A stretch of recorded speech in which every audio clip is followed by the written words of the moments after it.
Utah, 1869. Promontory Summit. Located in the Great Plains almost 70 miles from Salt Lake City. It is the site of a moment in history. The last spike in the first transcontinental railway is being hammered in. There is media abound. Railway Baron Leland Stanford has the honor of hammering in that final spike. The moment he swings that hammer, a message is sent out across the telegraph network. Done. Except, he misses his swing. Doesn't matter though. The spike is for show. A hole had already been dug, and the spike was placed into it beforehand. It's also not even full gold. It was iron painted with gold. And besides, right after the famous photograph was taken, they would remove it and put a regular one in after. People would just steal it otherwise. The golden spike is a symbol of the completion of a monumental task. The meeting of two industrial titans whose work cost millions and produced an engineering marvel that connected the Atlantic and Pacific Oceans with one final leg. A celebration of rival companies and the backbreaking labor of thousands of immigrants. It's the moment that made it into the history books, because it made for one hell of a photo. 120 years later, and just 64 miles to the southeast, a new Golden Spike ceremony is playing out once again. But instead of the Great Plains, we're at the Salt Lake City airport, in a FedEx office. There is a camera crew here. They're filming a grad student, Marvin Hawkins, and he's clutching an envelope. Inside it is the most important paper of his career. He's waiting for someone who will never show up. They had an agreement that they would submit their papers at the same time, back to back, a show of good faith. Marvin doesn't realize it yet, but he's just an unfortunate pawn about to be trampled in a much larger dispute. In about a month, he'd be fired, just months away from getting his PhD. The people he's waiting for right now had no interest in playing pretend nice for the media. This was war now. This was more than a potential Nobel Prize. Their discovery was the solution to the world's energy crisis, the key to eliminate the world's dependence on oil, the resource that was slowly killing the planet. Just days ago, Exxon Valdez had caused the largest oil spill in history off the coast of Alaska. The timing was almost prophetic. Today is Good Friday. Salvation was here, and it had been discovered in Utah. It was time to spread the good word.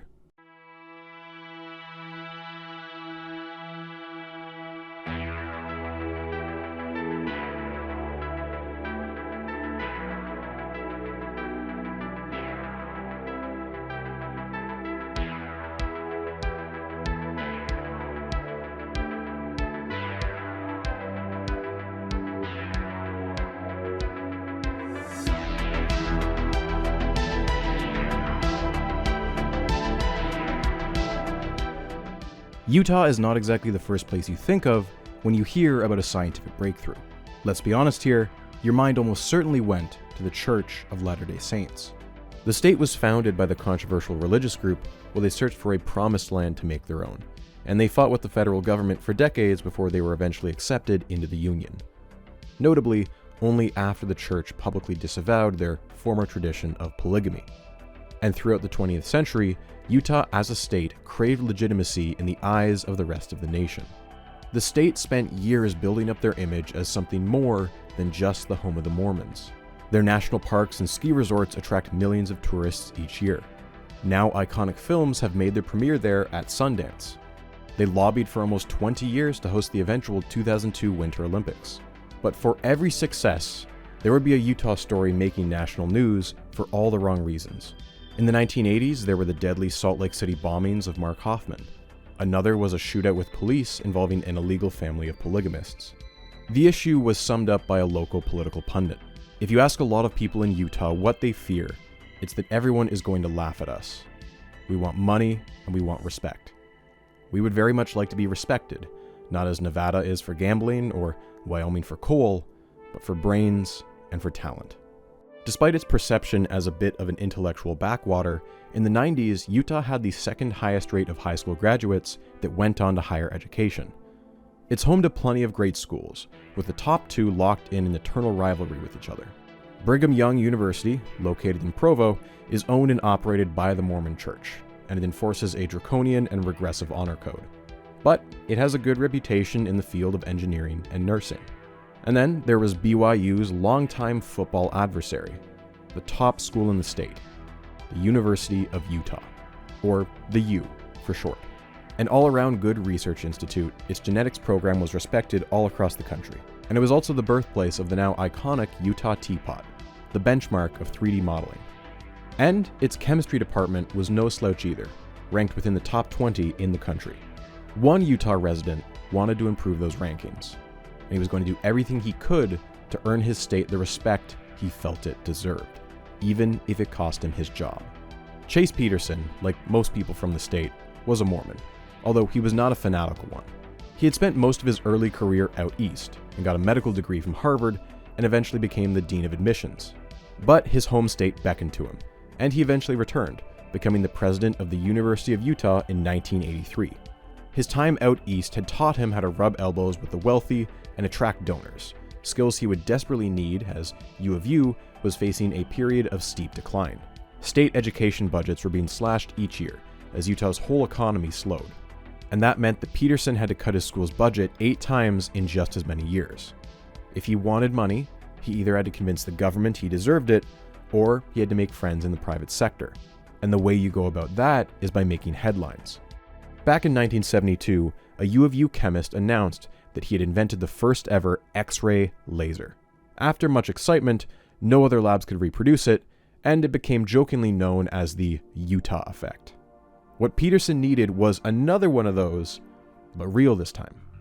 His first real time in the national spotlight was when U of U doctors implanted the first ever artificial heart into a man named Barney Clark.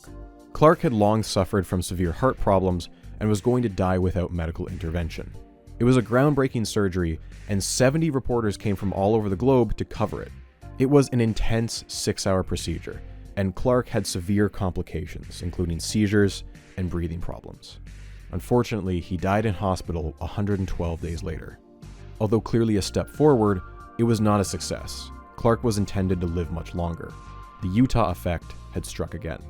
But despite the failure, Chase Peterson's handling of the announcement was positively received. He was a calm voice of reason who had a clear handle on sharing complex topics with the world, and he had high ambitions. His name was floated in political circles, potentially as a Democratic candidate for Senate. One more solid announcement, and he could maybe think about planning his next moves. It was just a matter of time until someone at the U came up with a real breakthrough. And that moment came in late 1988. Peterson learned of this project through bits and pieces. It was apparently highly confidential. Even a whisper of it getting to the wrong person could jeopardize it. It was something supposedly world-changing. 2 professors in the chemistry department had been working on something for years in secret.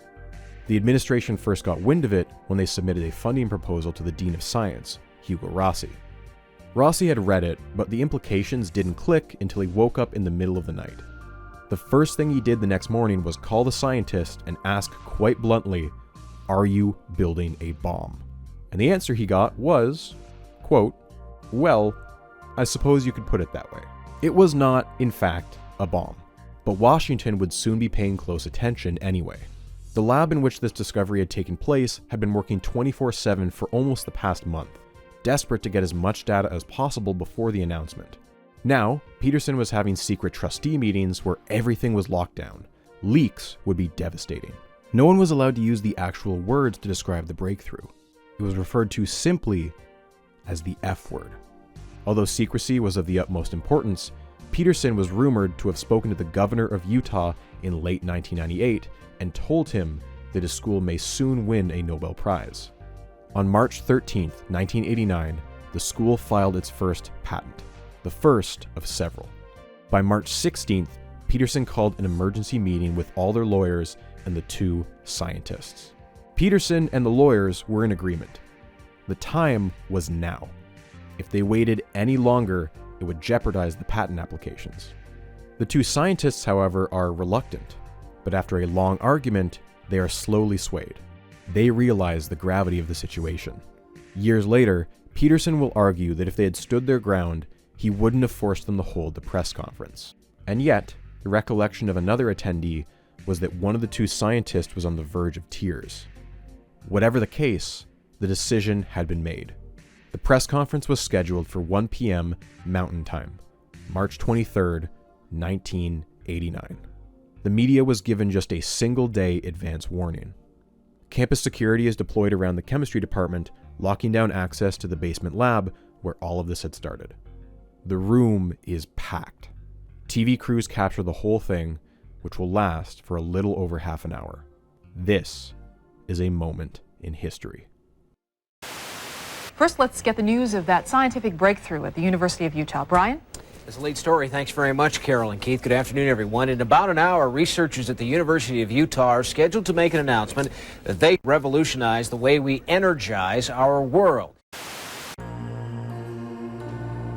Chase Peterson and his VP, James Brophy, welcomed the journalists to the talk.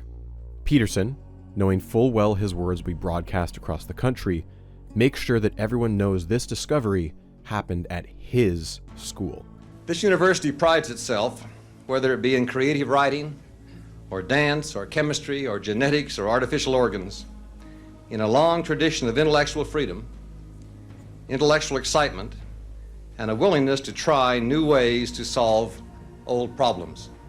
Those minds and that knowledge are then dedicated to the benefit of the people of the world generally, and to the cultural and economic well-being of the state of Utah specifically. Next, the mic is handed over to our first protagonist, Stanley Pons. Well, first of all, let me thank Dr. Peterson and Dr. Brophy for the kind introduction, and further for their strong encouragement and support throughout this entire project. The experiment we have accomplished has been described in the news release which you have, and I'll just give you a brief synopsis, and that is basically we've established a sustained nuclear fusion reaction by means which are considerably simpler than conventional techniques. Deuterium, which is a component of heavy water, is driven into a metal rod, similar, exactly like the one that I have in my hand here, to such an extent that fusion between these components, these deuterons, in heavy water, are fused to form a single a new atom. And with this process, there is a considerable release of energy, and we've demonstrated that this could be sustained on its own. In other words, much more energy is coming out than we're putting in. That was a lot of words, but the most important ones were these. Quote, sustained nuclear fusion reaction, and considerably simpler than conventional techniques. And then finally, much more energy is coming out than we're putting in. Pons then turns to his partner, Martin Fleischmann, and asks him if he wants to add anything. And he has really described the experiment. It is very simple. You drive the deuterons into the lattice, you compress the deuterons in the lattice, and under those circumstances, we have found conditions where fusion takes place and can be sustained indefinitely. Now, indefinitely is an emotive word. We have run experiments for hundreds of hours, and on our time scale, that is a pretty long time. Again, there's that phrase, quote, very simple. Following this, Pons explains why they think this can only be fusion. Well, first of all, the heat that we then measure can only be accounted for by nuclear reactions. The heat is so intense that it cannot be explained by any chemical process that is known. They have some additional evidence too. The other evidence is, of course, that we have direct measurements of neutrons by measuring the gamma radiation which builds up in a tank where one of these cells is under operation. We can measure, have a gamma ray spectrum. In addition, there is a buildup of tritium in the cell, which we measure with a scintillation counter. Radiation. Again, a clear sign that this is a nuclear effect. I would think that it would be reasonable within a short number of years to build a fully operational device that could produce electric power or to drive a steam generator. Fleischmann quite clearly explains that for every 1 watt they put in, they get 4 watts out.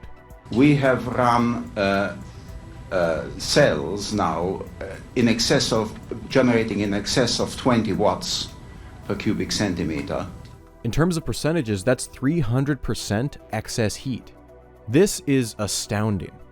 If I might just add, it is clear, it has been clear for 3 or 4 decades that the promise of virtually unlimited radiation-free energy is something that is worth spending perhaps billions of dollars on. We would also like it to come to the benefit of the economy of Utah. That's not always easy to guarantee because ideas aren't contained by borders, but perhaps ownership and patents are. The conference has one very brief mention that a peer-reviewed paper has been submitted. It has not yet been published. If you were only paying attention to the tone of their voices, you might think that this was something as mundane as the renaming of a campus building, not the unveiling of a world-changing technology. Rumors leading up to the conference said that any number of prominent politicians would personally attend, including the president, the vice president, or UK prime minister, although none of these were true. But the existence of such rumors conveyed just how monumental this announcement was. One politician did make a small appearance. The Utah governor had sent in a written statement to be read. As a devout Mormon, he linked the discovery with the famous words of Brigham Young. This is the place. Miracles happen in Utah. It is here where mythology is born. This was a rags to riches story. This was the University of Utah. It wasn't some elite East Coast university. This wasn't MIT, this wasn't Harvard. This was two relatively unknown guys from Utah that had just upended physics. Two pioneers who boldly went against the scientific paradigm, gambling on a risky idea that never should have worked.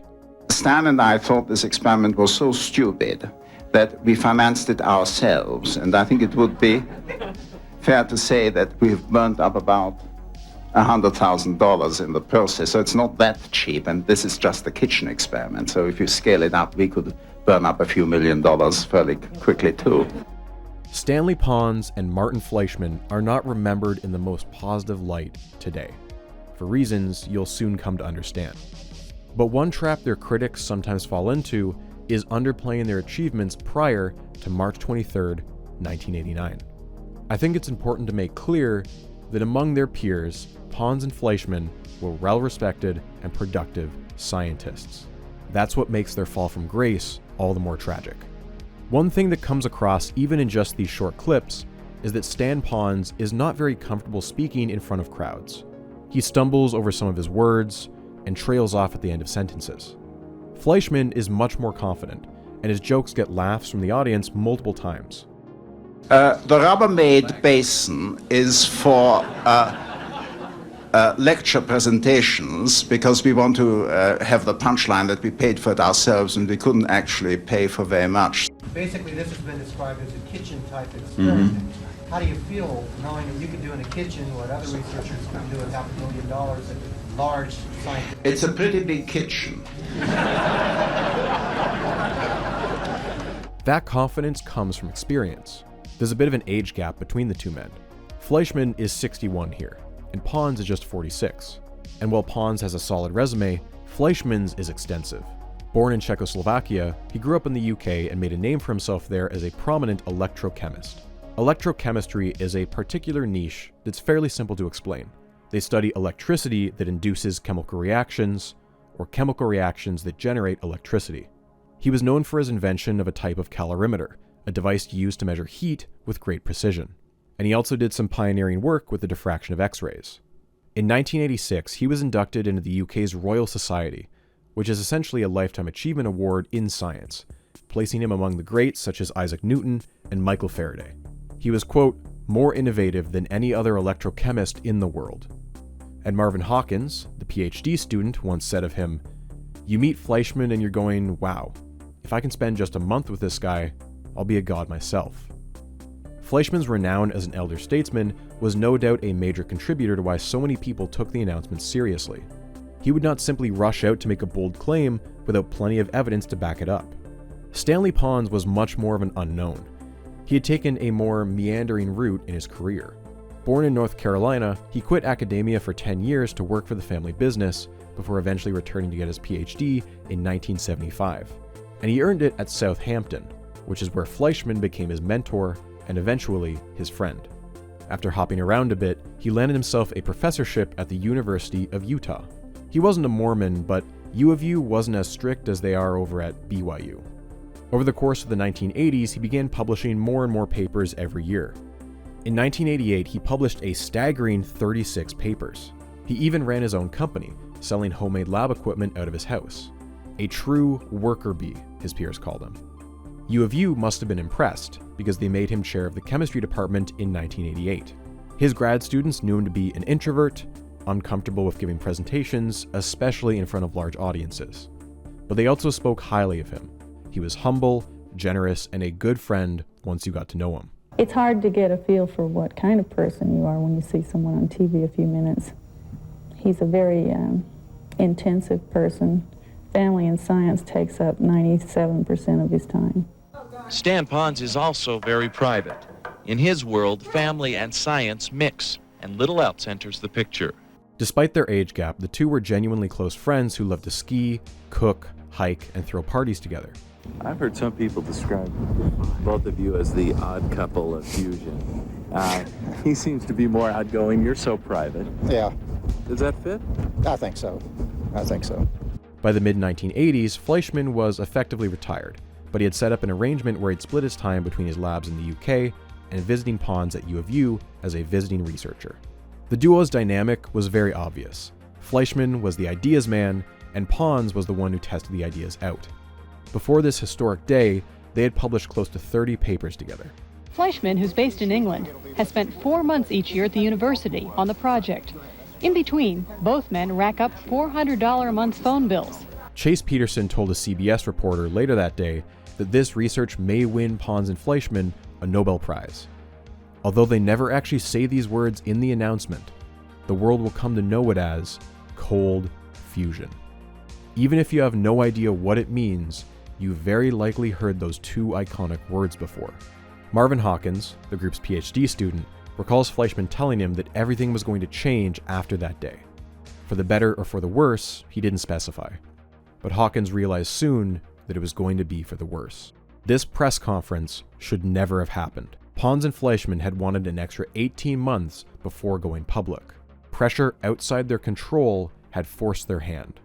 There had been a leak, and so against their better judgment, they gave a press conference that doomed their careers and forever tarnished their reputations. It would really be a pity if they blew up Salt Lake City, then we'd know about yeah. When it comes to nuclear physics, there are actually two F words. Fission, you've definitely heard of. Splitting the atom. A massive nucleus breaks apart into two, releasing a massive amount of energy. So much energy it could start a chain reaction, leading to an explosion so immense it could flatten a city in an instant. Nuclear fission changed the course of the 20th century, but its sibling, fusion, is even more powerful. The joining of atoms. When we divide by the amount of mass used for fuel, fusion beats out fission by a factor of 4. All of the atoms around you are made up of protons and neutrons. Bundles of particles, protons with a positive charge and neutrons with none. The smallest possible nucleus is that of hydrogen, with just one solitary proton. If you were to take another atom of hydrogen and slowly push them closer and closer together, you would find yourself at war with an immense force. The electromagnetic force repels positive charges away from each other. The closer they get together, the harder it pushes back. But there is a barrier you can surpass. If you were to supply enough force, enough heat, enough pressure, you can get the protons close enough together and a new force dominates. The strong nuclear force. At small enough scales, it overpowers the electromagnetic force, and the two protons fuse together. Two atoms of hydrogen have become one atom of helium, and this releases a ton of energy, much of it in the form of heat. Self-sustaining fusion has been one of the holy grails of physics since the concept was first theorized in the 1920s. The idea that an initial fusion would release enough energy to kickstart a chain reaction, unleashing more energy than it took to start the first one. Fusion is all about probabilities. If you have two nuclei close enough together for a long enough period of time, there is always a chance, no matter how infinitesimal, that they will overcome their repulsion and fuse. One way you can increase the odds of fusion is to add neutrons. This is deuterium, one proton, one neutron. Although it sounds like another element entirely, it is really just a variant of hydrogen. Heavy hydrogen. Because neutrons have no charge, they provide a bit of a buffer. It's much easier to fuse two deuterium atoms than two hydrogen atoms. In the modern day, we try to induce fusion in gigantic reactors called tokamaks, donut-shaped rooms that trap protons with immense magnetic fields. However, despite our best efforts, the energy we get out is always less than the energy we put in. Self-sustaining fusion has only been observed in 2 places. Here's the first. And here's the second. An immensely huge ball of gas that warms our planet and grows our crops, and the H-bomb, a device so destructive that if it was used for its original purpose, it would doom us to extinction. Sustained hot fusion in a lab would fundamentally alter our society. But hot fusion was not a widely used term in the 1980s. When physicists spoke of fusion, it was implied that it had to be hot. Of course, that all changed on March 23rd, 1989. Like any good mythology, the early history of their cold fusion project has varied over the years. Fleischmann has said that they were inspired during a hike in Mill Creek Canyon. Later that day, they pulled an all-nighter, frantically writing down calculations and sketching out an experiment. Shall we tell the truth? Yeah. It was in one of our Jack Daniels phases. According to Fleischmann, their convo went a little like this. Quote, "It's a 1,000,000,000 to 1 chance. Shall we do it?" To which Pons said, "Let's have a go." Fleischmann's decades-long career meant he was familiar with dozens of material systems, and he had done extensive work with palladium. Palladium is a decently rare metal which can absorb surprisingly large amounts of hydrogen. It was almost like a metal sponge, and he wrote about it in a paper as early as 1948. A palladium lattice can absorb about 900 times as much hydrogen inside the same volume, and as it fills up, it also expands slightly, and the internal pressures increase dramatically. The effect is the same if you swap out hydrogen for deuterium. Fleischmann's thinking was that you could load up a palladium lattice with so much deuterium that it would compress the atoms so tightly that some of them could undergo fusion. And all that could be done at room temperature. A colleague at Southampton said that Fleischmann mentioned this idea to him as early as 1974, but it wasn't until he went to Utah to work with Pons that he had someone willing to try it out with him. In order to load the palladium with deuterium, they devised the following setup. They take a battery and hook it up to 2 electrodes. One is platinum and one is palladium. Next, they submerge this into a giant water bath. Except this isn't regular water, H2O. This is heavy water, D2O. The hydrogen is replaced with deuterium. Heavy water is not exactly common. It makes up only about 0.0156% of the Earth's total water. But for chemists, it's easy to get their hands on. Next, they dissolve some lithium into the heavy water. Lithium is a conductor, and they plan to run electricity through the water. When the electricity is turned on, the heavy water molecules, D2O, are split apart through electrolysis. They separate into oxygen and deuterium. The oxygen is negatively charged and floats over to the anode, and the deuterium is positively charged and floats over to the palladium cathode. The palladium acts as a sponge and absorbs the deuterium atoms. And theoretically, when the palladium is loaded up with as much deuterium as physically possible, fusion might occur. How would they be able to tell, though? By measuring the temperature of the water. If the heat energy released was more than the amount of electricity pumped in, that would be excess heat, a potential new energy source. Although it takes some work to get, oceans have enough heavy water to last us centuries. Certainly much more renewable than oil or natural gas, and with none of the pollutants. This experiment was not an entirely new idea, however. In the 1920s, a German group was trying to find a reliable way to produce helium. Following World War I, Germany had been banned from importing it, so a reliable way to make it in a lab would be a game changer. They had tried loading palladium up with hydrogen and saw some evidence of helium. However, this work was fairly obscure, and it had been forgotten about for decades, largely because the authors eventually retracted their work. They realized they had made a mistake. The helium they were seeing had been absorbed from the air and not produced via fusion. Of course, the neutron wasn't even discovered until a few years later, and so they wouldn't have known to use deuterium rather than hydrogen. Fleischmann had heard of this work before, as he briefly overlapped at the same school as one of the authors in the 1950s. And so, all these years later, Fleischmann had taken that general idea, but swapped out hydrogen for deuterium. Pons and Fleischmann said several things in this press conference they will later come to regret. The first was calling the phenomena a sustained fusion reaction. The second was claiming that the experiment was, quote, very simple, and implying it would be easy to reproduce. Fleischmann will later say he regrets doing the press conference at all. He knew that by going public like this, they were opening themselves up to more scrutiny than they'd ever seen before. He thinks that Pons may not have realized that at the time. Fleischmann is close to retirement here, and he could have left the field any day if he ever chose to. When they write his obituary, cold fusion will be just a paragraph among several in a long and successful career. Pons, though, is younger and with children still in school. He was not prepared for how this would upend his life. By the end of it, he will be left so defeated that he'll give up his U.S. citizenship.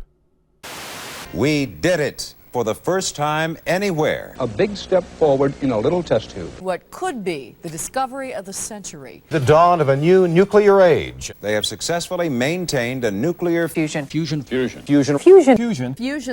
reaction and generated more energy out than they put in. It was like an avalanche. There was no news channel you could flip to that wasn't running a cold fusion story. Most of the initial headlines portrayed the announcement as an earth-shattering discovery that may change physics as we knew it. This was a potential solution to the energy crisis. Clean nuclear power. Period. At an affordable price. 1 cubic foot of seawater contains enough deuterium to produce 250,000 BTU of energy. It would take 10,000 tons of coal to equal that kind of energy. No more acid rain from burnt coal and other power plants. And the exhaust of the automobile's internal combustion engine would be a thing of the past. Nuclear fission had become a political nightmare following the Chernobyl disaster, and the Exxon Valdez oil spill had occurred literally the same day as the announcement. The fact is there are a lot of people, including the Chase Manhattan Bank, who are going to find themselves broke if oil doesn't stay at $20 a barrel. The Middle East crisis gets settled just like that because there's nothing to fight over. The headlines wrote themselves. Two local papers, the Salt Lake City Tribune and the Deseret News, would religiously follow the story with a sense of hometown pride. In the latter case, I mean that literally. Deseret News is owned by the Mormon Church. Not all reactions were also positive, though. Many outlets took a more mixed stance. Some were outright skeptical. For some papers, it wasn't even worth a front-page story. The New York Times squirreled it away on page 12. Optimistic, incredulous, there was an entire spectrum of emotions, but everyone was paying attention. There was a distinct third type of reaction that went on largely behind closed doors, however. Did this have the potential to be turned into a weapon? Or if not a weapon, a source of fuel for one? Countries without nuclear weapons programs may have just been handed a golden ticket. Governments around the world scrambled to ask their top scientists their opinions. At the University of Utah, things quickly devolved into a madhouse. Following the press conference, Marvin Hawkins led the media through a tour of the lab, explaining the setup. The kitchen comments were bang on. It looked like something a hobbyist could do in their basement. Car batteries, a Rubbermaid wash tub, all right next to a janitor's closet. This was certainly not like the hot fusion tokamaks that were the size of entire buildings and cost $500 million to run. News TV crews were wandering the halls of the university looking for anyone willing to be interviewed. Many had no idea about the experiment, but hey, it was a chance to be on TV. What are they doing, the experiments and things? Do you know what it is? Well, I have an idea. I really don't. What's your idea? Well, it has to do with energy. This openness will soon be replaced by the opposite. U of U will lock down external access to the lab, even covering up some windows. The school's phones were ringing off the hook. Hundreds of calls a day, from every walk of life. Politicians like Al Gore called in, offering congratulations. Pons got personal calls from Edward Teller, the controversial father of the hydrogen bomb, and Carlo Rubbia, director of CERN. But they were also flooded with random people looking to invest, or cranks who wanted to talk about their pet conspiracies. Fleischmann and his wife were quickly assigned a pair of bodyguards to follow them wherever they traveled. Soon, Pons had to change his home phone number, otherwise it would be ringing all night. The attempt to capitalize on the phenomenon was immediate. The U started selling cold fusion t-shirts. A soda shop down the street had a novelty cold fusion drink. Many researchers, when they first heard of it, were dumbfounded. Cold fusion was a nonsense concept, right? It would be the most significant technological discovery since man discovered fire. This had come out of nowhere. If anything, you'd expect it out of a place like MIT, or one of the big federal labs like Los Alamos or Oak Ridge. Some didn't even dare touch the subject. Quote, "It's gotta be wrong. I'm afraid we'll look like idiots if we're seen trying this thing." But on the other hand, Pons and Fleischmann were not complete nobodies. They had some level of credibility, and they wouldn't make an announcement like this without solid proof. And hey, Fleischmann had said that the experiment was very easy to replicate, and the materials were cheap and easy to get. Why not take a week to try and get their own versions going? This was basically just a modified electrolysis setup, quite literally something that high school students do in their chemistry classes. You just needed some palladium and some heavy water. Those who were quick on the draw were lucky, as soon palladium stock prices were about to spike. But in the past 2 months, palladium has been the most profitable mineral. I think we ran from about $142 up to $180 at one point in time. Some groups even managed to track down Pons and Fleischmann's supplier, Johnson Matthey. Although their palladium was standard stuff they sold off the shelf, they did start marketing it as, quote, fusion grade. And so began the cold fusion mania that swept the United States. But this was not just an American phenomenon. Cold fusion had captured the attention of the entire planet. But as scientists around the world attempt to recreate the experiment in their own labs, fusion has turned to confusion. I've logged 63 or 64 laboratories trying to do the thermal experiment, and I can say honestly that not one of those laboratories is doing it the same way that we did. It didn't take long for them to realize that the announcement lacked a bunch of critical details. Here's just a short list. What size were the palladium rods? How are the rods made? Are they machined or cast? Is the surface of the rod baked, etched, or left alone? How much deuterium needs to be loaded into the rods? How long did it take to load the deuterium? Hours, days, weeks? What current should you supply? Should the current change over time? Which electrolyte do you add to the water? Was there any stirring done to the liquid? All legitimate questions that could have a major impact on the results. Everyone knew that a paper was in the works, but only a select few had managed to see a copy. Most of what people had to go on was a story that evolved into a key part of cold fusion's mythology, the meltdown. The meltdown is supposedly the first time Pons and Fleischmann saw something that might suggest fusion. Exact dates for this meltdown are inconsistent and hazy. They stretch back as early as late 1984 or early 1985. Why then specifically? Well, notably, it would be the earliest possible time where they could have come up with their experiment, but also late enough that both Pons and Fleischmann had fully left their prior jobs at Southampton and the University of Alberta. Any potential patent rights would fall only to them and the University of Utah. According to the mythology, they had been loading a palladium electrode for 7 entire months. And then one night, Pons had instructed his son Joey, who was working in the lab, to adjust the current running through the cell. His son did as he was asked, left, and then returned hours later to check on the experiment. What he saw was astounding. A 1 centimeter cube of palladium, which is a melting point of 1500 degrees, had fully melted. Exact details are, again, inconsistent. In some versions of the story, the rest of the setup melted too. In others, it was a mini explosion. In some versions, Joey had lowered the current. In others, he had raised it. There is one detail that remains consistent, though. There was a hole in the concrete floor 4 inches big. At least one independent source, Pons' grad student, Kevin Ashley, confirmed that he saw the hole the next day.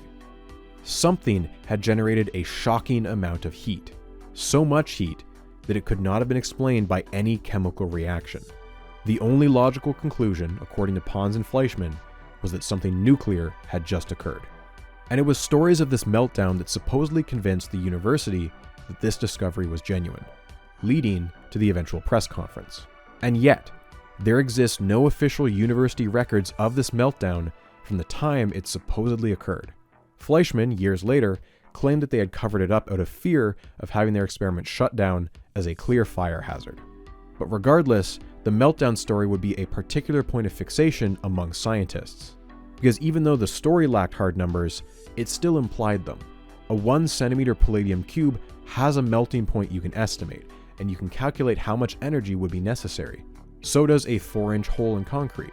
Researchers would soon be working backwards from what little info they had. The first week was a mad dash to uncover as much information as possible. Researchers phoned their friends to brainstorm, faxes of rough drawings and calculations sent out across the country. People even analyzed footage of Pons holding one of his cells and used the size of his wrist to try and guess at the dimensions of the cell. There are even alleged reports that some people managed to crack their way into Pons's personal email hoping to snoop for answers, but found nothing of interest.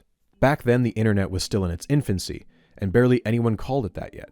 But universities and research labs were some of the first in the world with access to it, making cold fusion one of the first ever viral news stories.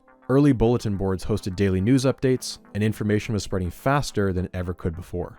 Very few people were able to speak with Fleischmann and Pons directly, save for a few of their close friends. Chuck Martin at Texas A&M had known Pons for years, and had heard a few days beforehand that he'd want to keep an eye on the news. Chuck Martin was extremely eager to get his own cold fusion experiment running, and he phoned Pons asking for any tips. But Pons only gave him cryptic warnings about the potential danger. It seems this was sage advice, as some labs were about to prove. The Lawrence Livermore labs got a reaction they did not expect. Their experiment blew up. But the hydrogen gas apparently caused a small explosion, which sent shards of glass all over the lab. North Carolina State University scientists earlier suspended their fusion experiment following a small explosion. And Fleischmann had given some friends at Harwell Labs an early head start. He'd been shipping them some of their cold fusion cells throughout March for them to measure. He wanted at least one UK lab to get a head start, so the US didn't get all the glory. It's around this time when the criticism starts to pour in. So far, the best sources for hard numbers were newspapers like the Wall Street Journal and the Financial Times. In all of this, what has been the most frustrating thing for you? The most frustrating part is not having enough details to replicate the experiment, or trying to get the details out of newspapers. This is not usually the way we do science. This whole situation was bizarre. Why had the press conference come before a peer-reviewed paper? For many people, that was a major faux pas. Not aware that we did anything at all wrong. We were very cautious not to say that papers had been accepted anywhere. Pons and Fleischmann had in fact submitted their paper a couple weeks earlier to the Journal of Electroanalytical Chemistry. And although it hadn't been published yet, it had been accepted. Where this gets iffy is why it was accepted. You see, a couple weeks before the announcement, Pons had received an unrelated call from a friend who was an editor at the journal. Pons and Fleischmann had published often with them before, and Fleischmann was a longtime friend of the managing editor, Roger Parsons. Parsons, upon hearing that his friends may have the discovery of the century, and that they had a tight deadline, tells Pons that he'll push it to be published as soon as possible. Parsons was the only person to review the paper. Pons and Fleischmann had also sent a paper to the much more prestigious Nature, but they had refused to publish it without a much more careful review.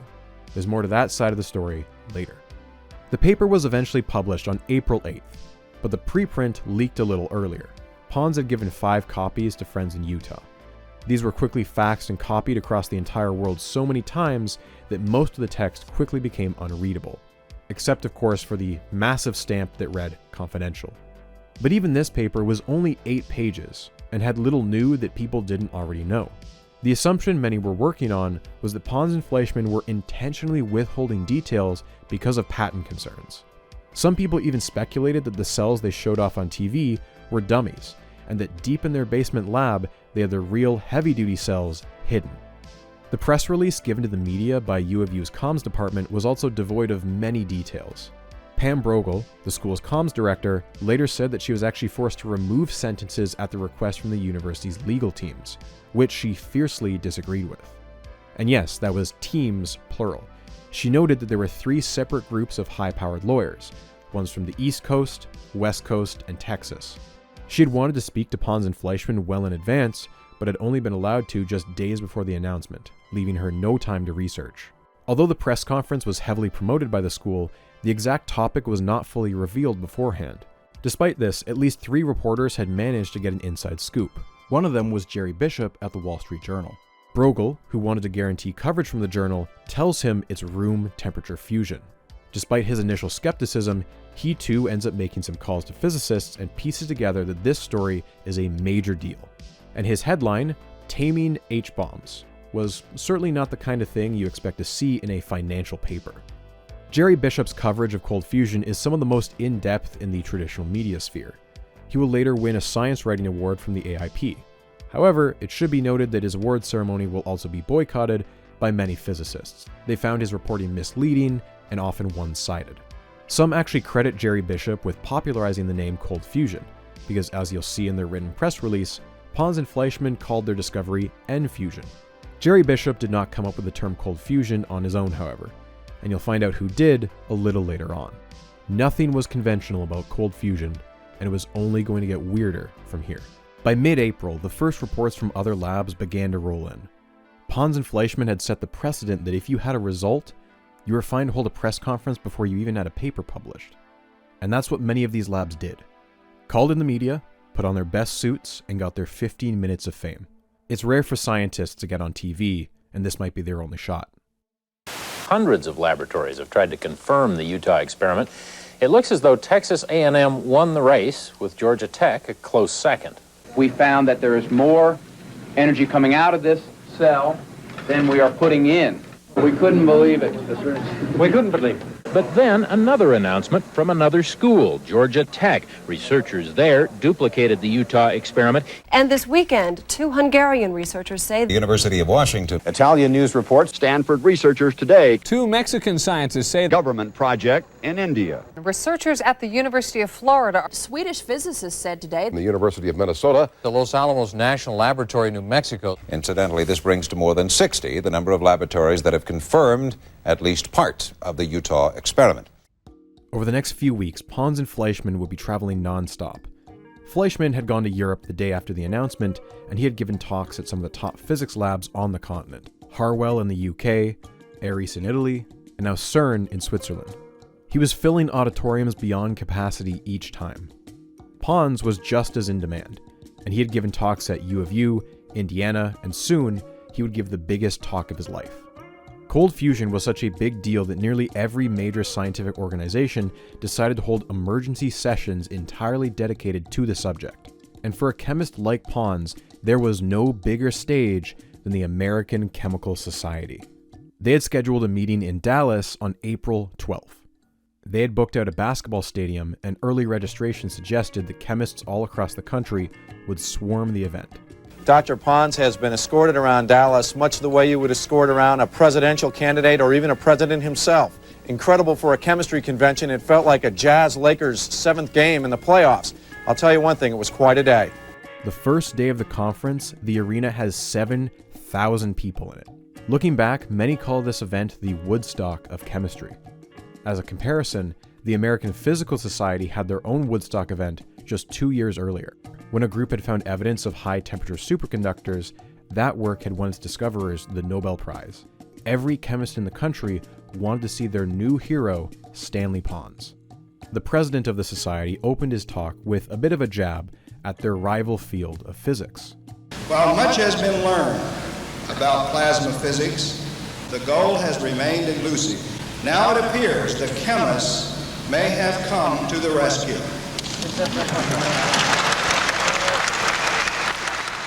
Although intended as a lighthearted comment, it cut to a real feeling among chemists. The physics community was still extremely pessimistic. Many of them had ties to traditional hot fusion research. Cold fusion would certainly disrupt their funding, and so they'd have an incentive to criticize it. The energy in the room was electric. Right as Pons is being introduced, the MC takes a moment to announce some breaking news. Before I have Stanley come on up, I'd like to comment. We were just informed before we came on that a Dallas radio station has reported that the University of Moscow has just announced that it has successfully repeated the Pons-Fleischmann experiment. History is being made during the event itself. As for Pons, he's clearly much more comfortable now than he was in Utah. He opens with a joke. It's incredible to me what an electrochemist has to do today to get an invitation to the American Chemical Society. Most of his talk is just him going over the experiment, but he finds time for another joke. The next slide is a photograph of the U1 Utah tokamak. It's a clear flex. Hot fusion tokamaks are the size of entire rooms and weigh tons. His can sit in a Tupperware container. The applause he gets at the end is what you'd expect a rock star to get at the end of a concert. Thank you very much.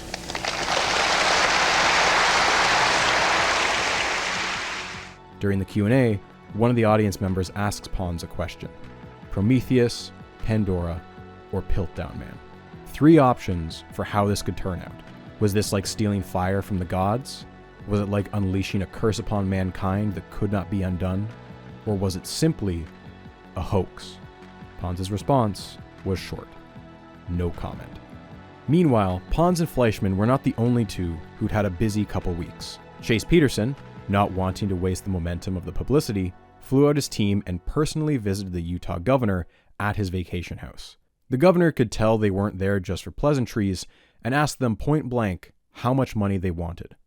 When they say around 2 or 3 million, he hits back with 5. We will hold a special session of the legislature with one item on the agenda. That item will be to deal with the $5 million appropriation. A state senator, Eldon Money, even suggested a proposal where Utah residents could donate to the research and receive tax cuts in return. Some believe it will do for Utah what gambling does for Nevada. With so much money coming in, who needs taxes? The results show that 60% of those who called thought taxpayers should pay for the research. 40% said no, taxpayers should not. On April 7th, the Utah legislature will vote 97-3 to approve the $5 million. But it's kind of like politics. They're certainly generating a lot of heat. During the session, the governor paraphrased the Bible when expressing his support. He that doeth nothing is damned, and I don't want to be damned. This was an energy source so plentiful, it would be, quote, too cheap to meter. Most of this $5 million would presumably go to some sort of research institute, although almost immediately $500,000 is allocated entirely to the army of patent lawyers. Who would run this institute? Surely the competition would be fierce. The earliest rumor was James Fletcher, who had just retired as head of NASA, a perfect fit given he was a Mormon from Utah. This appointment would not pan out though, but it did show just how much interest was being generated. The eventual name would be the National Cold Fusion Institute. Of course, looking at that name, it implies at least some sort of collaboration with the rest of the country. Washington was absolutely paying attention to cold fusion, and things were already in motion.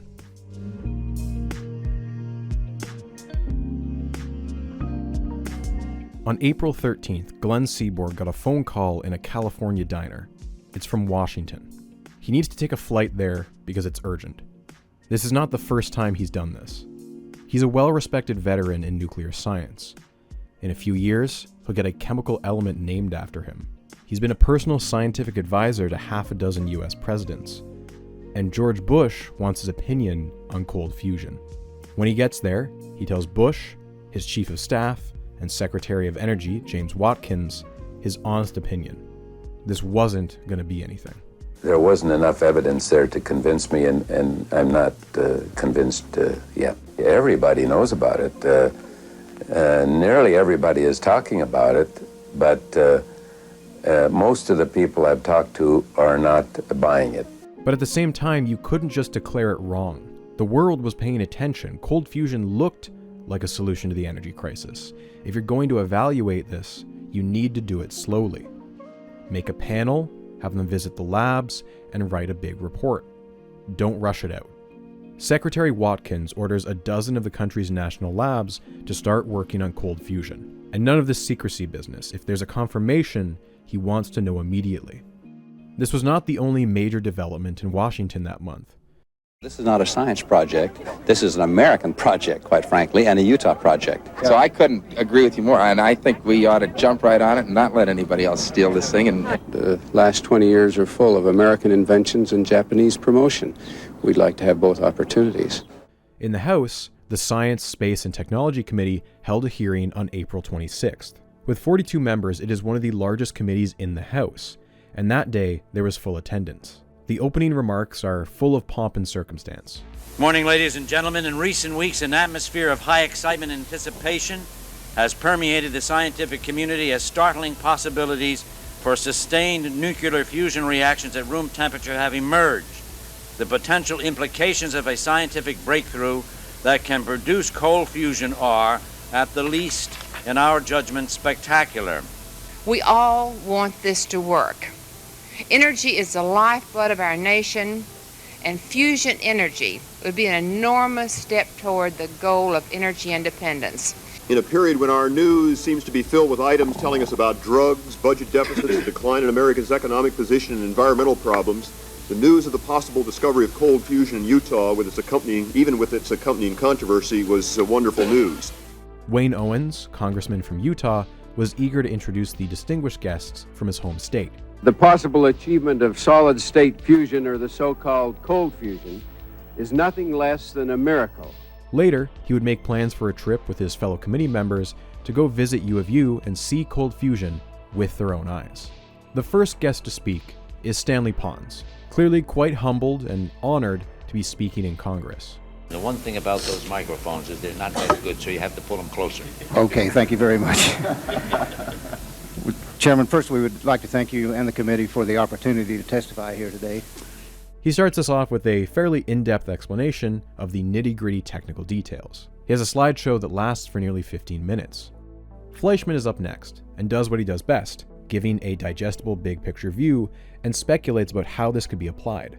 Notably, he says something interesting here. Now, the experiment which Professor Pons has described to you is superficially simple, but is actually quite difficult to carry out, because you have to go through a process of optimizing the experiment such that you will make a significant observation. This is in contrast to the initial press conference, where he said it was, and I quote, very simple. Although most of the politicians in attendance were enraptured, some of them asked the occasional tough question. I must say, Mr. Chairman, the process so far by which we've learned about this has been more confusion than cold fusion. And there seems to be a feeling about that the process has been more driven by a wish to protect future potential profits than it has been adherence to normal peer review processes. The public release of the information prior to the publication in a journal, and the fact that the lack of data seems to have inhibited the replication of your results in most cases where it's been tried. In chemistry, it is generally the situation that when you have submitted a paper and the paper is accepted, which was the case in our case, then it is okay to make an announcement. I think that the problem we've had is that physicists don't do things exactly the same way. Pons is correct in saying that their paper was accepted, but he's not being entirely honest here about the peer review. And as for the lack of experimental details, Fleischmann hits back with this. We admit that there were not the experimental details there, but in a preliminary note there never are these experimental details, and we do now have fax machines and telephones which would allow people to request that information from us, and those that have, we have given them that advice. I reject that particular criticism. Indeed, many scientists had been calling the two men non-stop, asking for details. However, you either had to be extremely lucky or one of their close friends to actually get a response. Fleischmann plays the diplomat very well here. He makes it clear that he does not want money taken away from hot fusion researchers. He does not want to make any unnecessary enemies. When he's asked how much he thinks scaling up this technology might cost, he is careful to avoid giving an exact number. Rather, he passes that particular hot potato to Chase Peterson, who has brought with him a high-profile lobbyist, Ira Magaziner. Together, they made their Hail Mary pitch to all 42 members of the committee, who listened intently. The figure that comes to mind is $25 million in the federal government. Maybe that needs to be $125 million someday, but that's of not any importance right now. $25 million would allow us to start the onion growing with state and private sources. $25 million at the low end, $125 at the high end. That is a big ask. Peterson also, in vague terms, alluded to potential national defense concerns about the research. Although cold fusion was not a bomb, fusion was known to produce tritium, a radioactive isotope that is used in making bombs. A reliable way to generate tritium would certainly be of use to the US Army. Ira Magaziner tapped into the political fears of the period and described a scenario where Japan, their fearsome economic rival, would swoop in and steal cold fusion from them, just like they had with electronics and automobiles. You know, we have consulted in Japan, we've consulted with Japanese companies and in the past, and we understand the kind of effort that the Japanese are now devoting to this discovery, even before they've replicated. This was an existential threat that meant they had to act now to fend it off. The total hearing is 5 hours long, and much of it is dry. As the University of Utah group departed, so did many of their representatives. Most of them simply don't want to stay to listen to the much more skeptical witnesses. Of the other speakers that day, by far the most interesting was the group from Brigham Young University, the rival school to the University of Utah, just 40 miles down the road. And representing them was a very soft-spoken physicist named Stephen Jones. And he was singing a very different tune than Pons and Fleischmann. He didn't think that cold fusion was worth dumping millions into. At least not yet. He had even brought along a prop to help him explain. Now this is a tender shoot, as you can tell. It is difficult to say what it will become. Some think and suggest strongly that this is a tree, and it will grow up very quickly and provide us enough wood for all our energy needs for generations. I do not think it is. I think adding too much fertilizer at this stage will be detrimental. I think we need to give it time, at least a couple of months, please, to see whether this is something that's a rose or a tree. If it should turn out to be a rose, we can then admire it for its beauty, even if we are a bit disappointed it was not a tree. And by that he meant, this is a new, unexplored bit of physics, and that is worth studying. But a miracle energy source this was not. To hammer home the point, he made a comparison that the politicians could easily understand. On the other hand, I heard Mr. Jones say that the difference between that experiment and commercial productivity was the difference between $1 and the national debt. For a room of politicians who had just been asked for $25 million, it made a compelling case. But why had he, of all people, been invited? Who even is Stephen Jones? Well, Stephen Jones is the reason any of this was happening at all. What he isn't telling the committee here is that he feels Pons and Fleischmann have fucked him over. Because what he's claiming is that he is the inventor of cold fusion.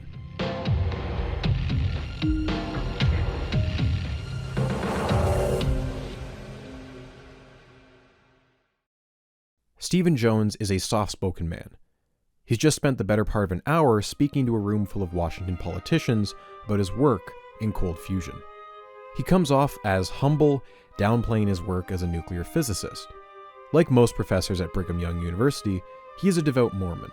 Most of his colleagues know him to be trustworthy, honorable, some might even call him a Boy Scout. And it was almost certainly burning him up inside that for the past month, Stanley Pons and Martin Fleischmann had been accusing him of stealing their work.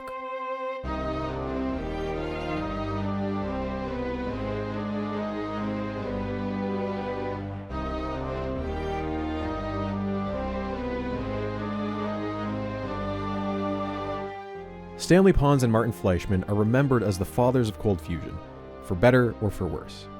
And that's because they went public in a now infamous press conference on March 23, 1989. And 1 month out from that, they were asking Congress for $25 million. As Fleischmann mentioned in their announcement, he and Pons had funded their experiment with $100K of their own money, and they had no other financial support. But what he didn't say is that in the year before they went public, they did try to get external funding. And that process had set off a domino effect that resulted in a leak and was ultimately the reason they had went public an entire year and a half before they intended to. Through much of the 1980s, Pons had been funding his work through grants awarded by the Office of Naval Research. But when he approached them about his cold fusion research, they didn't think it was a good fit. After some shuffling around, Pons resubmitted to the Office of Advanced Energy Projects at the Department of Energy. The office had a bit of a reputation as the Office of Hail Marys. Its administrator, Richard Gajewski, once called it the home of orphans and infants. What he meant by that was his office was the last chance for projects that were considered too crazy for other departments. Pie-in-the-sky pitches that still deserved at least a little bit of funding. Gajewski had a lot of power in this office, and he liked to pick favorites. As it happened, one of his longest-running funding programs was for a professor at BYU, Stephen Jones. Jones was one of the experts in a niche area called muon-catalyzed fusion. A muon is a particle similar to an electron. It's just 207 times as massive. A muon can replace an electron orbiting a nucleus of deuterium. Because a muon is so much heavier, its orbital radius is almost 200 times as small. This allows two atoms to sit much closer together, which vastly increases the odds of fusion. Muon-catalyzed fusion can and often does occur at room temperature. After it was first demonstrated in 1956, for about a decade, researchers scrambled to perfect it, hoping that it would unlock an immense new energy source. And in fact, a New York Times article from 1956 even referred to it as, quote, cold fusion. The issue is that the numbers just weren't there. It wasn't frequent enough to sustain itself as an energy source. But the concept never fully died. Steve Jones at BYU was one of its true believers. Gajewski clearly took a shine to him. He'd funded Jones for 6 years now, giving him around $250K a year by 1988. It was a strong show of faith, but Jones knew his clock was ticking. Gajewski was getting pressure from his bosses to call it quits on Jones's work. Muon-catalyzed fusion was as dead now as it was 30 years earlier. He needed to pivot. Inspiration came in September 1988 when Gajewski sent Jones a proposal. The title was The Behavior of Electrochemically Compressed Hydrogen and Deuterium, and it was submitted by Stanley Pons and Martin Fleischmann. Jones was intended to act as a neutral referee, 1 of 5. The proposal was confidential. The cover specifically mentioned, quote, to use the information contained in the proposal for evaluation purposes only. You can probably guess where this is going. Later, Jones and BYU's legal team would release a detailed timeline of his research on fusion, supported by pages and pages from Jones's own notebook. BYU has documents such as these lab notebooks showing their work goes back to at least 1986. And if you watch his testimony in Congress, he will hammer home the point that he'd been working on this for years. Deuterium into metals is going to lead to fusion, which we had in early '86. I should say, by the way, that this has been funded by this same Advanced Energy Projects, this particular idea, cold nuclear fusion, since '86. We pioneered that in May of 1986. Jones has claimed that while his primary focus had been on muon-catalyzed fusion, he had spent some time and funding working on more traditional fusion work, like that of Pons and Fleischmann, even before he saw their proposal. And this is technically true. In March 1986, Jones had a chance run-in with a geophysicist, Paul Palmer, who had an idea that fusion can take place within the Earth via extreme pressure. They began to spitball the idea of piezonuclear fusion. Piezo means pressure in Latin. In a memo dated April 1st, 1986, Jones wrote, "Could it be that metal hydrides provide an environment conducive to confinement and fusion of hydrogen isotopes?" And on April 7th, Jones, although he never actually uses the word electrolysis, he does write down several different metals. Among them is palladium. In one of his annual updates to Gajewski, he mentioned this piezonuclear fusion idea. Two of Jones's graduate students, in May 1986, began experiments where they would load hydrogen into metals via electrolysis. But after months of attempts, nothing useful came of the experiments, and in September, they abandoned the idea. The most they got out of it was 2 term papers. And so, if we want to be lawyers about it, Jones's group did, independent from Pons and Fleischmann, come up with a cold fusion concept as early as 1986, but they soon put the idea on a 2-year-long hiatus. Jones's later explanation for the hiatus is that they were waiting on a colleague to build an ultra-sensitive detector that would allow them to continue the experiments.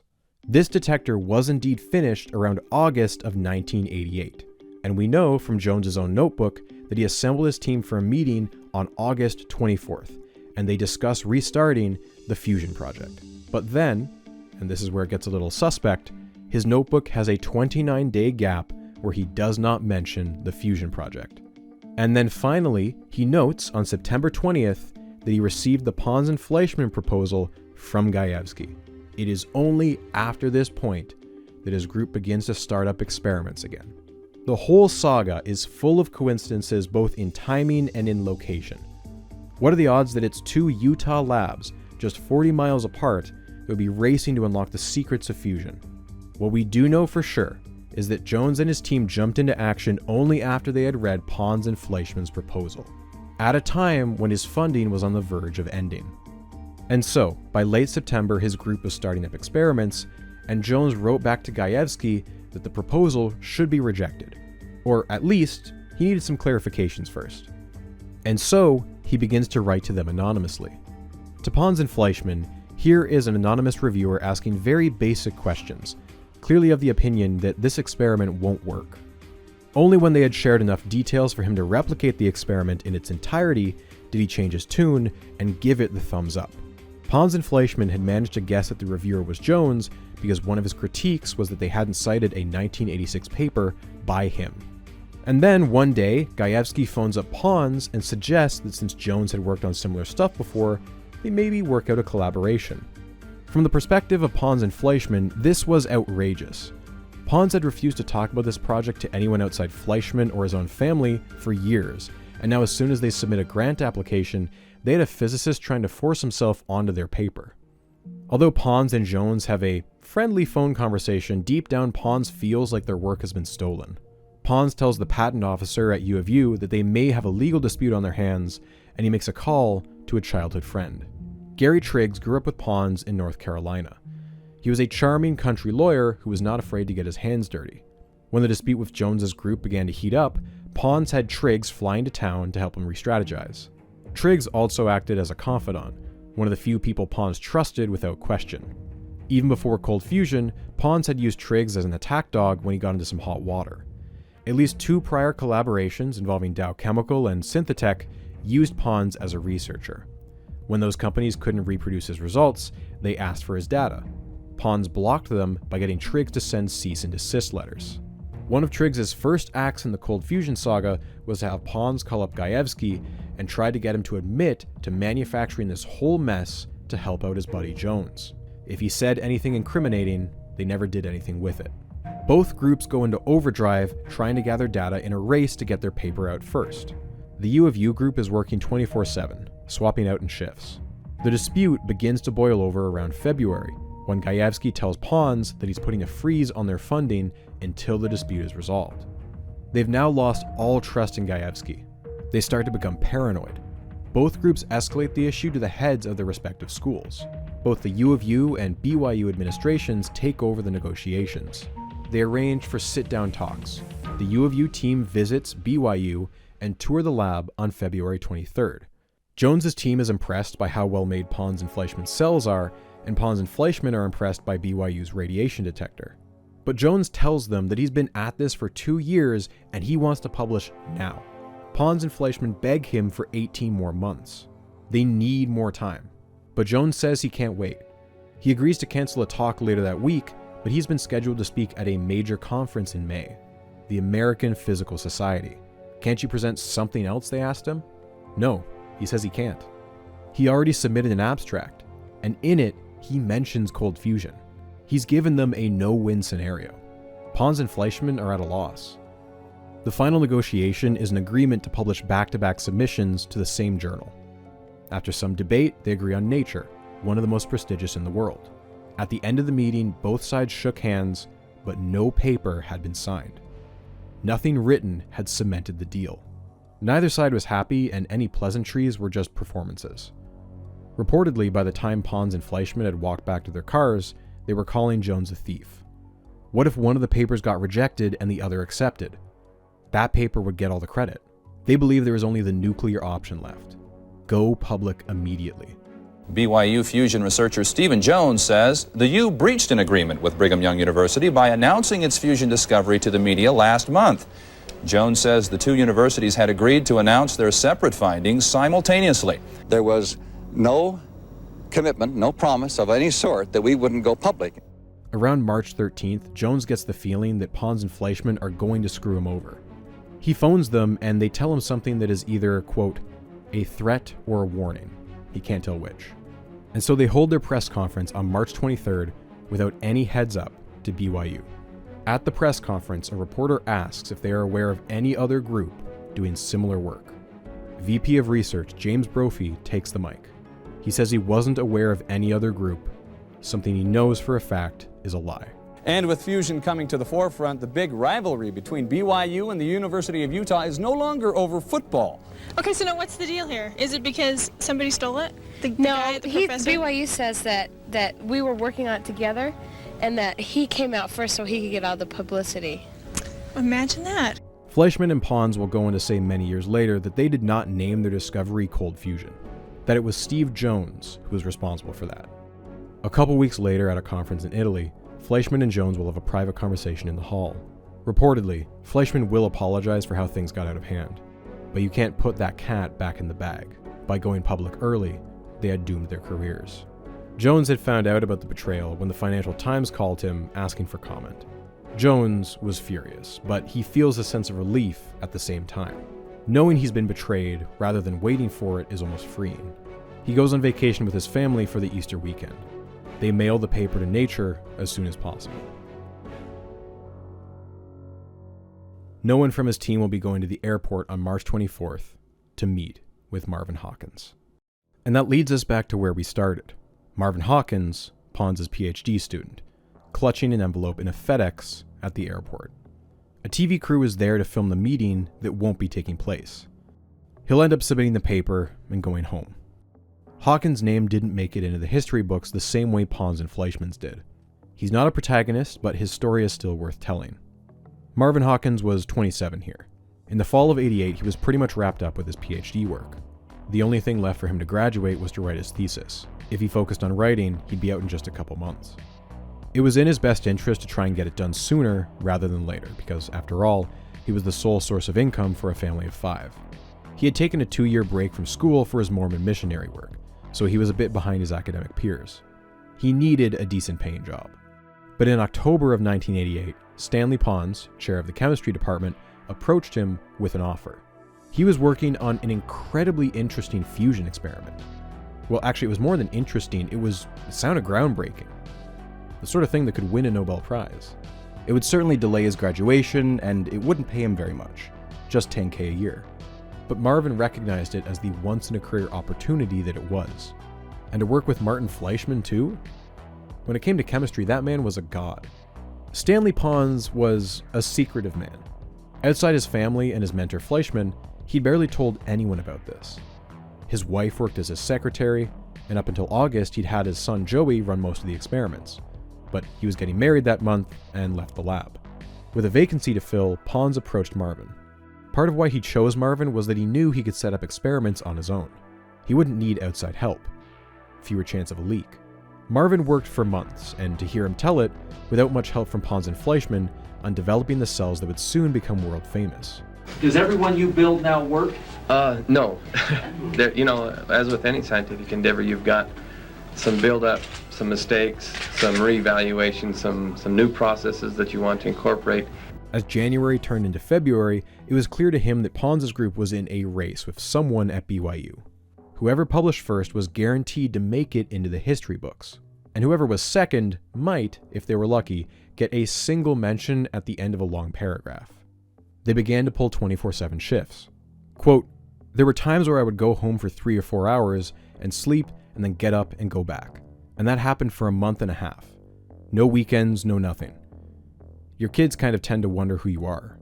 Jamie Hawkins, Marvin's wife of 5 years, said simply, "It brought on a whole new meaning of the term widow."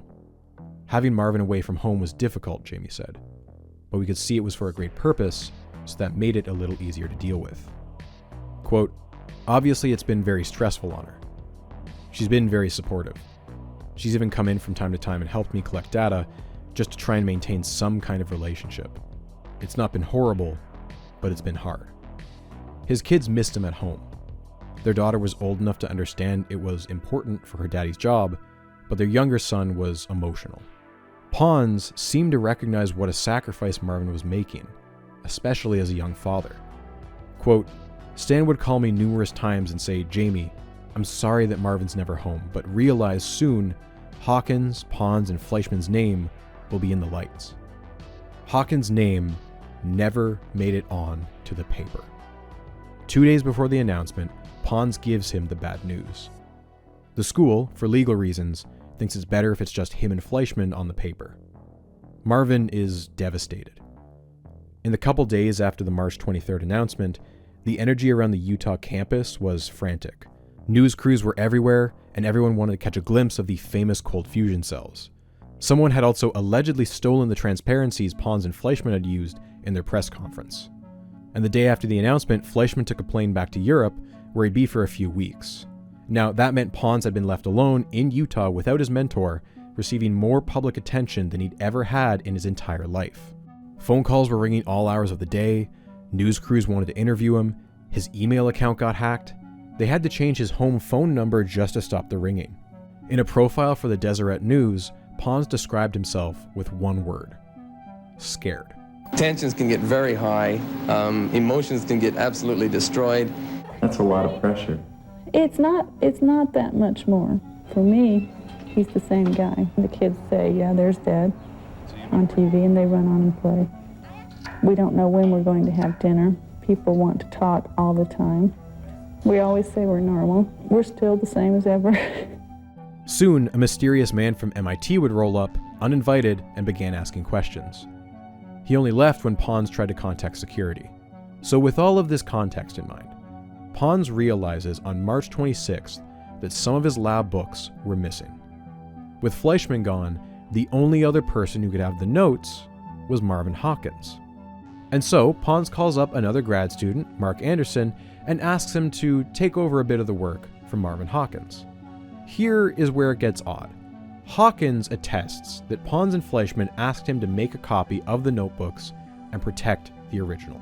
And so he did that, making copies and then putting the originals in his brother's safety deposit box. After weeks of endless hours stuck in the lab, Hawkins and his family go on a ski trip for the holiday weekend, which Pons had supposedly offered to pay for. On Monday the 27th, Pons calls Hawkins and urgently tells him he needs the notebooks that day.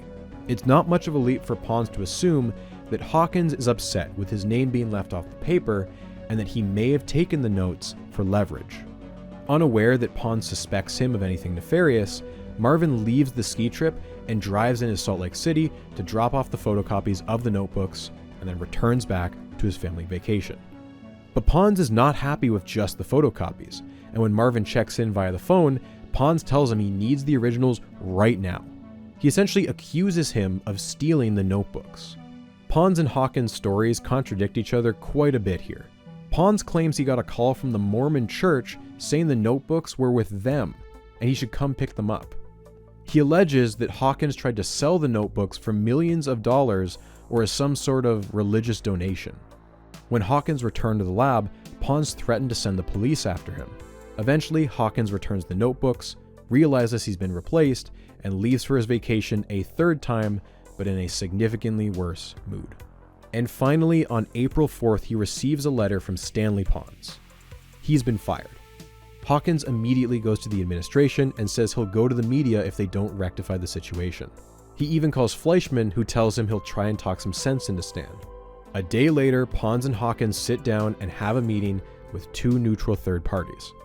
In it, they agree that Hawkins should be allowed to finish his thesis, and his name will appear on the paper in the form of an errata.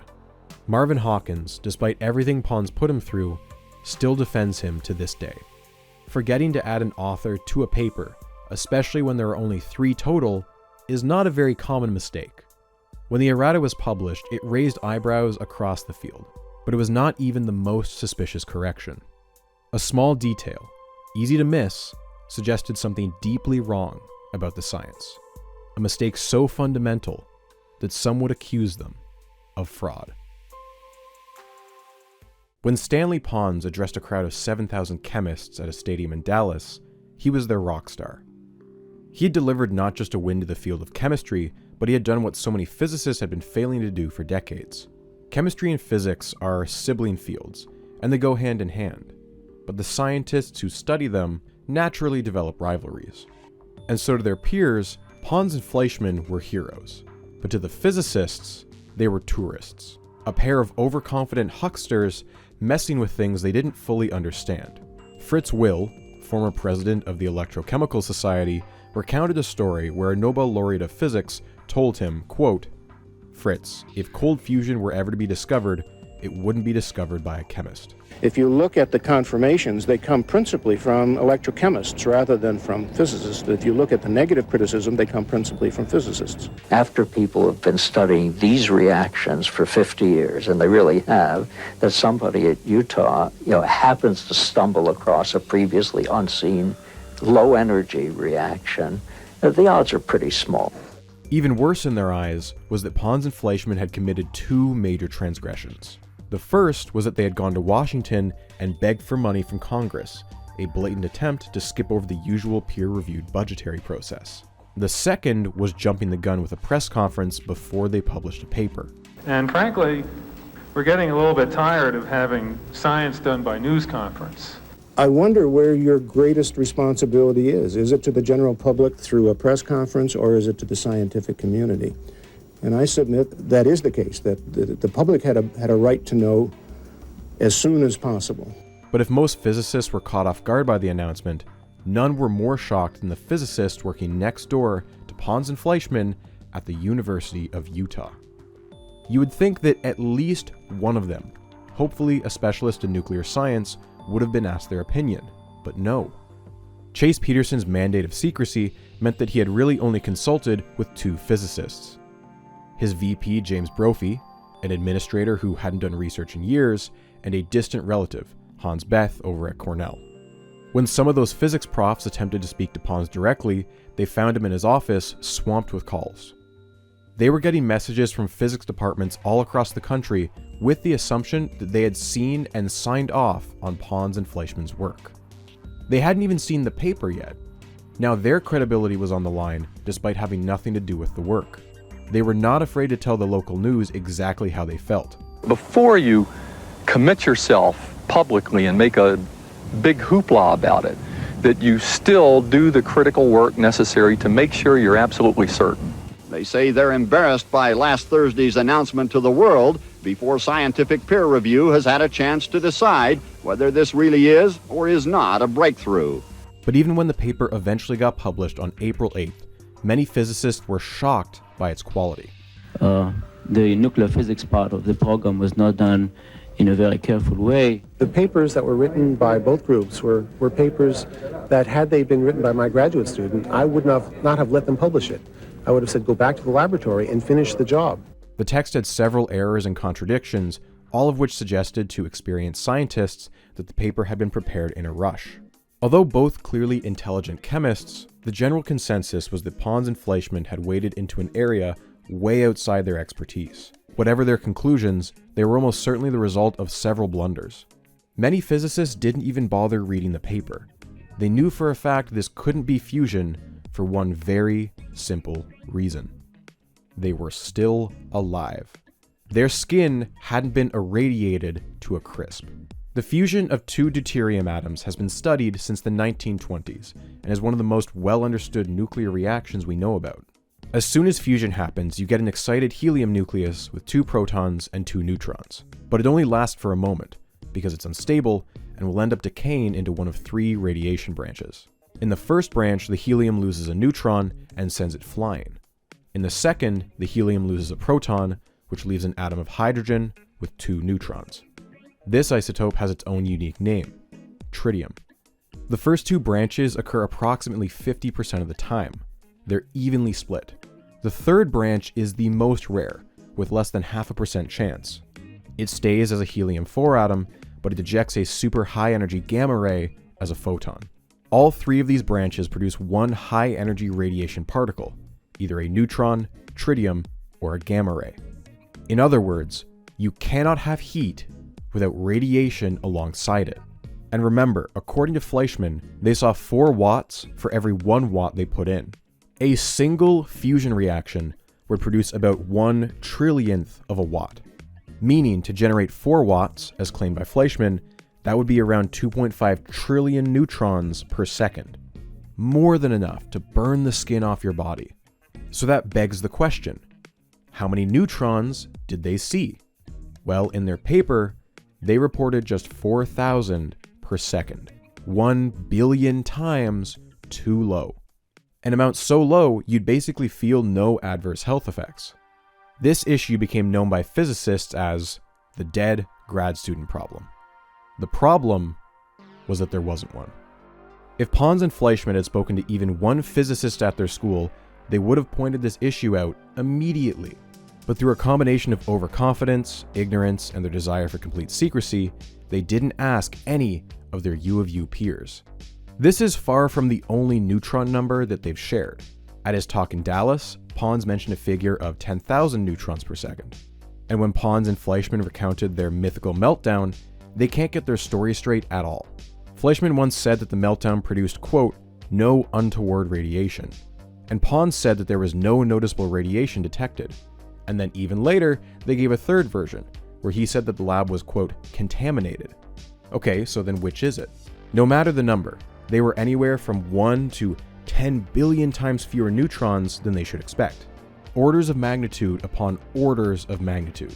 Their method for establishing the background level of radiation was not exactly reliable either. Pons and Fleischmann observed that their neutrons had no clear pattern. They appeared randomly in bursts. But all around us, cosmic rays from outer space result in small, random bursts of neutrons all the time.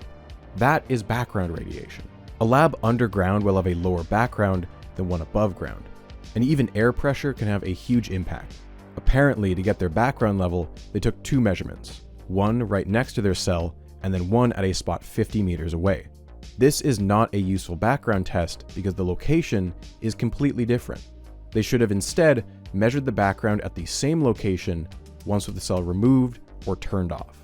Why were they being so vague with their numbers? Well, because they don't usually do this sort of work, they had to borrow a neutron detector. The thing is, the one they borrowed was a medical device, and so was normally used to measure large radiation spikes that might cause a health risk. It's really inaccurate for the low levels they were reporting. And the thing is, they seem to recognize all these issues. They knew their readings were far too low. They say it in the initial press conference. We have a relatively low rate of production of neutrons. Rate of generation of tritium and the rate of generation of helium-3 is only 1/billionth of what you would expect if the fusion reactions were those experienced in high-energy physics. But of course, the media covering the story would not have picked up on just how significant that detail was. Even the not-dead grad student himself, Marvin Hawkins, acknowledged this issue as early as April 14th. This is a damning admission. It shows that they were not seeing what theory predicted, but rather than assume they had made a mistake, they made a huge leap in logic, and ran with the idea that maybe the theory wasn't fully correct. Theories are made to explain experimental data. We have the experimental data and we see no theory for it yet, so they're going to have to rethink some things.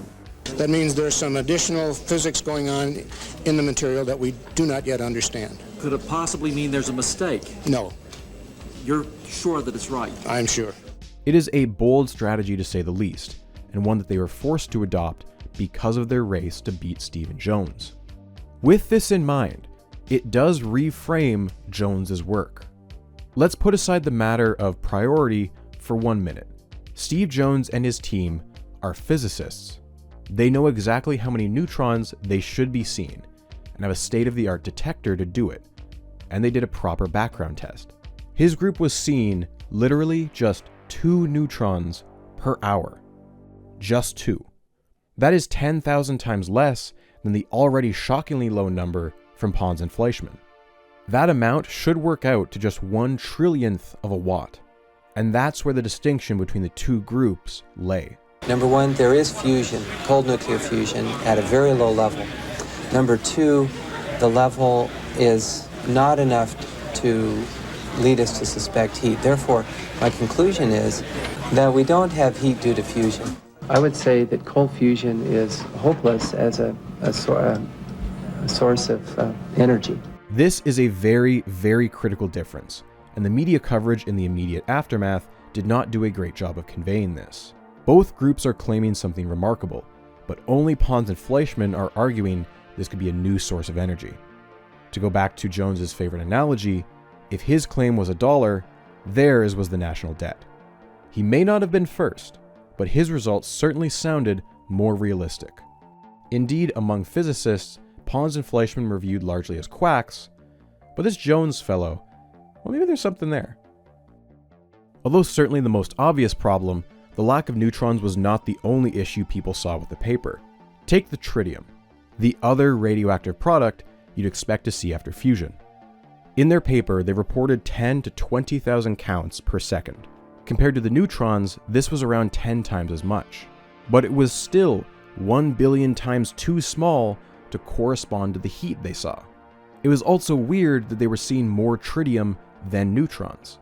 The 50-50 branching ratio means you should be seeing pretty much equal amounts. So where else could tritium come from? Tritium, just like neutrons, can be created naturally via cosmic rays.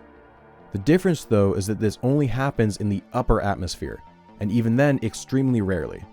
However, the U of U chemistry department isn't exactly a good baseline.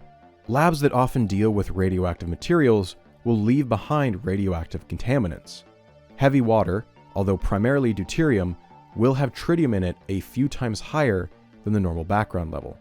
Not to mention, another common lab material is something called tritiated water, where all the hydrogen atoms have been replaced with tritium.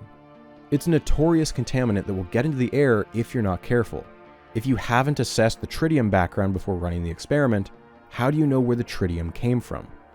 Let's go back to the main reason this is even supposed to work at all. Palladium absorbs deuterium like a sponge. So much deuterium packed so tightly causes astronomical pressures, at least according to Fleischmann. Let's give you a frame of reference. 1 atmosphere of pressure is what most of you are breathing right now. The bottom of the ocean is around 1,000 atmospheres, and the pressure in the core of the sun is 100 billion atmospheres. And yet, Pons and Fleischmann claimed that their palladium rods were experiencing an effective pressure of 10 to the 27 atmospheres. By compressing deuterium gas, D2, then you would need between 10 to the 26 and 10 to the 27 atmospheres of pressure.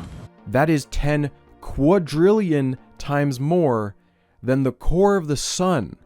This is such a baffling number and should have been a major red flag to either of them. Once again, this was a detail announced in their initial press conference, but the media reporting on it would not have picked up on the absurdity. As it turns out, they had made a basic mistake. They had used the wrong equation. When the correct equation is applied, the pressure in their cells is only 15,000 atmospheres. Higher than ambient, yes, but still far, far too low to enable fusion. But perhaps the most outrageous omission from their experiment was a basic control test. The most primitive control they could have run. Instead of using heavy water, use light water. Use hydrogen instead of deuterium. If heavy water produced excess heat, and light water didn't, then it was solid proof that fusion was behind the heat. But if light water also produced excess heat, it would suggest that there was some sort of mistake in their heat measurements. Pons and Fleischmann had simply not done a light water control.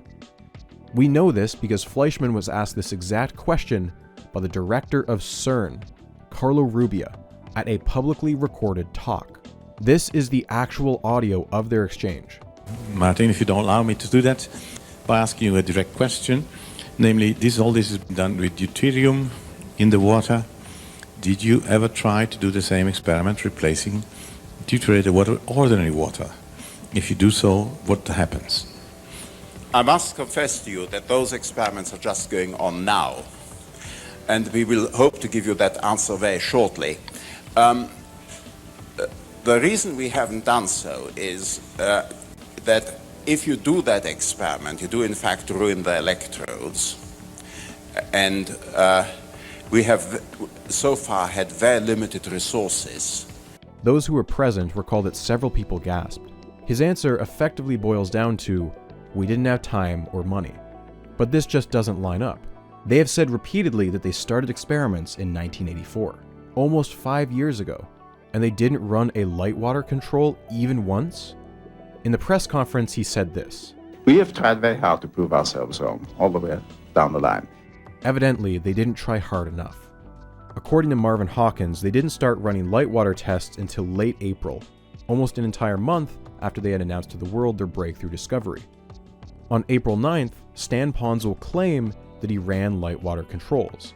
We know this because Chuck Martin, a good friend of Stanley Pons, called him up about an experiment that he had run. What had happened was that Chuck Martin was doing experiments with both heavy water and light water. We now know what was incorrect with that particular experiment, that he had a bad earth connection to a thermometer, so power was entering the cell through the thermometer and heating it up, which was not, of course, in the book balancing. And he called up Stan Pons this weekend, immediately before that date, and said, we're seeing heat with heavy water, we're really excited. And Pons said, that's great, I knew that somebody was going to reproduce it soon, I'm glad it was you. And then Martin said to him, but we have a problem, we are also seeing heat with light water. And Pons said, that's the most exciting thing, we see it too. When he's asked if he's run a light water control at the ACS meeting in Dallas, he responds, quote, a baseline reaction run with water is not necessarily a good baseline. We do not get the total blank experiment we expected. It is a cryptic way to answer that question, but reading between the lines, one can imagine that he was hoping for a different result. Later, on April 20th, Nature will publicly refuse to publish the paper submitted to them by Pons and Fleischmann, as all three of its reviewers have been highly critical, and they focused in on the lack of a light water control. If they had truly been working on this for 5 entire years, how had they not once run a light water control? Pons was indignant. Quote, I'll argue that the control is taking a palladium rod that absolutely does not work and place that side by side to an experiment that is, in the same solution, and that is a control experiment. It's never done anything there but sit at you. This is nonsensical. You can only know that a palladium rod doesn't work until after you've tested it, by which point it can't be a control. Unless there is some measurable difference between the working and non-working palladium, this is worthless. And on April 25th, the Wall Street Journal will report that Mr. Pons says he has a plain water experiment producing small, unmeasured amounts of heat. In summary, we really have no idea what their light water result was because Pons and Fleischmann don't seem to know either. The referees in that journal, that is the people who decide whether to allow that article to be published or not, said they needed more information. The Utah group said, hey, listen, we don't have the time, we don't want to go through the trouble right now to provide you with information, give us our paper back, we won't even be bothered. He also got Gary Triggs to send Nature a threatening letter. In a move that likely stung quite a bit, Nature did say that they would publish Stephen Jones's paper. A mistake is not the same thing as fraud. You can unknowingly make an error. If you find out later that you made a mistake, the proper course of action is to come out publicly, admit it, and either retract or correct it. Embarrassing, yes, but certainly not unethical. Where it turns into fraud is when you deliberately try to cover up that mistake. Just a couple weeks after their paper was published, they released an errata, adding the name of Marvin Hawkins. But in that same errata, they also changed a graph. They did not provide a reason why. If they had, it would have raised alarm bells. Unfortunately for them, at least one person had been paying close attention.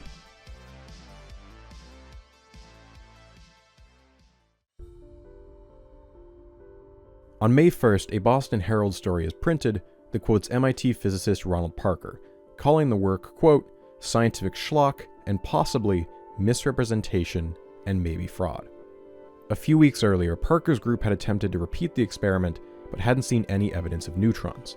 Our analysis indicates it's likely that many, many fewer neutrons were observed than claimed, if any at all. Although they said they would keep at it. But this headline was a clear step up from the previous statement. Parker, likely fearing that he might get sued, later tried to deny that he said any such thing despite his interview being recorded. Given Pons' tendency to sick Gary Triggs on people, he was probably right to be worried. MIT is used to being right on top of every scientific discovery just as it happens. That increases their frustration. But his reason to suspect fraud seemed to be justified, thanks to a tip from a colleague named Richard Petrasso. Petrasso had stumbled onto a highly suspicious piece of data in the paper. In his eyes, cold fusion was a ridiculous claim. It was, quote, just glib bullshit as far as we know. The only piece of evidence that made him remotely interested was the gamma-ray spectra. Fusion is supposed to emit neutrons. That much you know by now. Because they were short on funds, Pons and Fleischmann borrowed a low-sensitivity neutron dosimeter. All this detector could do was count neutrons. They don't tell you anything about where those neutrons came from. If we could measure the energy of those neutrons, we could be far more certain they're coming from fusion. And so, we want to look for gamma rays. Gamma rays are high-energy photons, typically emitted by a radioactive source. By measuring all the gamma rays in a lab, you can plot them on an energy spectrum. It will have a sloping background level with lots of distinct peaks jutting up. Each peak is associated with well-known energy levels. This peak at 1.46 MeV, for instance, comes from radioactive potassium, which is present in the environment and also your body. Same with this peak at 2.62 MeV, which comes from radioactive thallium. There is also a peak that can prove fusion is occurring. When a neutron is emitted into a water bath, it will gradually slow down until it collides with a proton and become captured by it. This emits a gamma ray. And its energy level is extremely precise. It is 2.224 MeV, with very little wiggle room. A gamma ray from fusion should look like this, a peak at exactly 2.224. And in the paper published by Pons and Fleischmann, that's exactly what you see. A peak in almost the exact right spot. Except there was an earlier draft of this graph. In both their submissions to the Journal of Electroanalytical Chemistry and Nature, they had submitted a graph with a peak way to the right, at 2.5 MeV. There is no relevant radiation phenomena that occurs at 2.5. It is just straight up the wrong value. Pons and Fleischmann might have realized this if they had asked even just one colleague in U of U's physics department. Indeed, if the Journal of Electroanalytical Chemistry hadn't rushed the peer review process, they would have sent it out to a reviewer with knowledge of nuclear physics, who would have caught this problem and likely rejected the paper. Ultimately, though, the graph with 2.5 was never made public, because on March 28th, Fleischmann was giving a talk in the UK at Harwell Labs, and the audience members there immediately recognized the peak as a mistake. Later that day, he told Pons over the phone, and Pons then submitted a new graph with the peak moved to 2.22. Not just that though, the y-axis had been scaled from 20,000 down to 2,200, just 10% of what it used to be. In the facts he sent to Nature, he did not explain the reason for this correction. This, of course, is all behind the scenes, not public knowledge. When the paper was eventually published, the only hint that something had changed is that an equation still had 2.5 in it. Without knowing that the graph had been changed, people thought this was just a typo. Richard Petrasso initially thought the same, but fortunately for him, he happened to have friends who worked at Nature who had seen the original graph, and they let him know that the peak had changed. Now, Petrasso thinks that there is something highly suspicious going on, but beyond that, the new graph had other problems. For one, it was far too zoomed in. Sure, there may be something at 2.22, but unless you can see the full range of energies, you can't tell if it's a signal or if it's noise. The shape of the peak also looked weird. It's about half as wide as it should be. And there are distinct features that were missing to the left of the peak. there should be a slope known as the Compton edge. And even further left, there should be a bump known as the first escape peak. The Pons and Fleischmann graph lacked both of those. Petrasso wondered if there was a copy of the full spectrum somewhere. Luckily for him, Pons and Fleischmann had let a bunch of Utah news stations come in and film their lab. And so, he went and scoured every news clip he could find until he found a clip from CNN. In it was a computer screen with the full spectrum. Because he knows exactly where the peaks for potassium and thallium should be, Petrasso was able to scale the rest of the spectrum. And lo and behold, when he looked for the so-called fusion peak, it was at 2.5 and not 2.22. Petrasso began phoning people at U of U to get more info. He even sent a student to Salt Lake City just to see if any more news channels had more footage. Marvin Hawkins confirmed to Petrasso that the peak was originally measured at 2.5. But he wasn't the only person who backed that up. Pons had needed help with the gamma ray measurements, and so he had asked a medical radiation physicist named Robert Hoffman to perform them. In fact, Hoffman, just like Hawkins, had his name left off the paper at the last minute, a move that felt like a personal slight. After the press conference, Hoffman refused to work with Pons and Fleischmann ever again. Hoffman later ran some new tests and came to the conclusion that an issue with the preamplifier in the circuit caused artifacts in his spectrum. He wrote a letter on April 27th to Pons where he stated that there was no evidence for anything at 2.2 and that the 2.5 peak was an artifact. He was essentially retracting his data from their paper despite being left off as an author. Petrasso was outraged. With no explanation, Pons and Fleischmann appeared to have fabricated a critical piece of evidence. He began to write a paper lambasting them, which he would later submit to Nature. He was reportedly so angry about this that the original draft of his letter was so emotional he needed a colleague to help him tone it down. Nature will reach out to Pons for comment, and after he doesn't reply for weeks, they gave him a deadline. His response was apparently so volatile, Nature declined to publish it. Petrasso's paper is published on May 18th.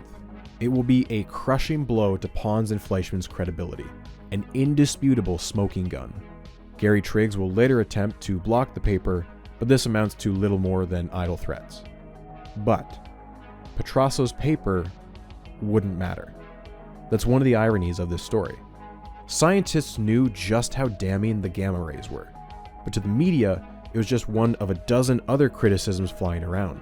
Really, the media only paid attention an entire year later, when a book by Frank Close exposed the behind-the-scenes shenanigans, and he heavily implied fraud, or at least as far as UK libel law allowed him to.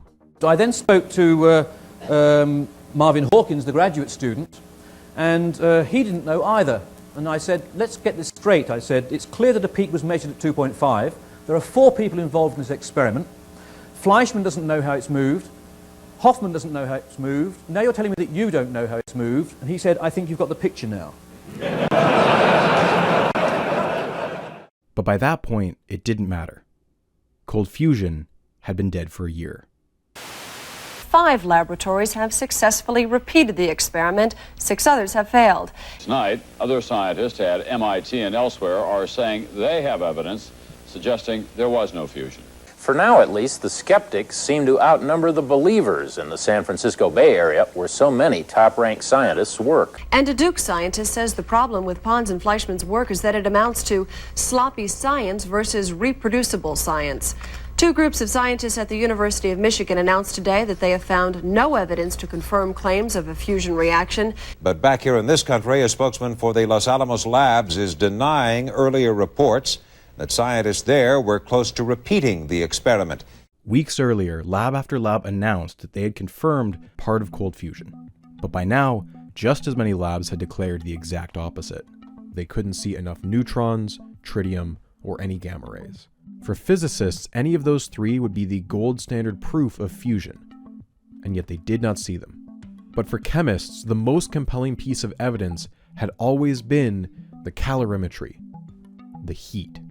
After all, if we go all the way back to 1985, we have the original piece of evidence that was so convincing, so unambiguous, that it swayed both Pons and Fleischmann into believing they had seen something nuclear.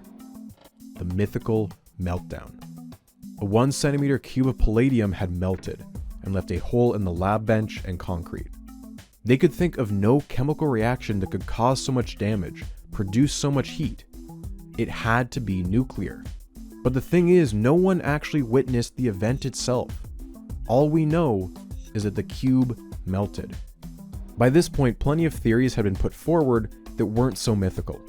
If you have a partially enclosed container that is slowly being filled with oxygen and hydrogen gas, and a bunch of it leaks out of the palladium all at once, all you'd need was a rogue spark, and you'd go up like the Hindenburg. And as we saw before, at least 2 labs, Livermore in California and North Carolina U, called off their experiments because they had explosions. And their conclusions were that they had accidentally caused traditional chemical explosions. Nothing nuclear about it.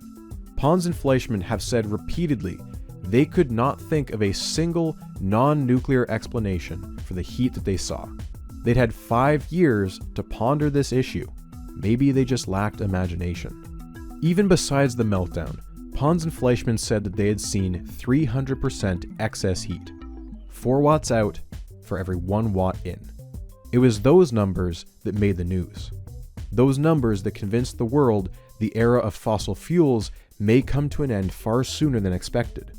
But there was at least one chemist, one electrochemist in fact, who seriously doubted those numbers as well. Nathan Lewis was a 33-year-old professor at Caltech, with a solid reputation among his peers, especially for his age. Chuck Martin, a friend of both him and Stanley Pons, said, quote, "I'm not as young as Nate, and nobody's as smart as Nate."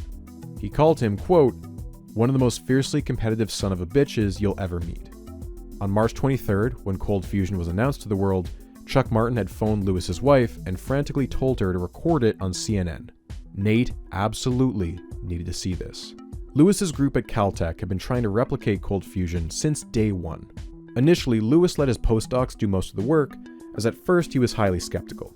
He told them they were allowed at most a single day. But after talking to some peers and hearing more about Pons and Fleischmann, he figured maybe there was something to this. Quote, "They're a little flaky, but they're not crazy. I don't know what to think."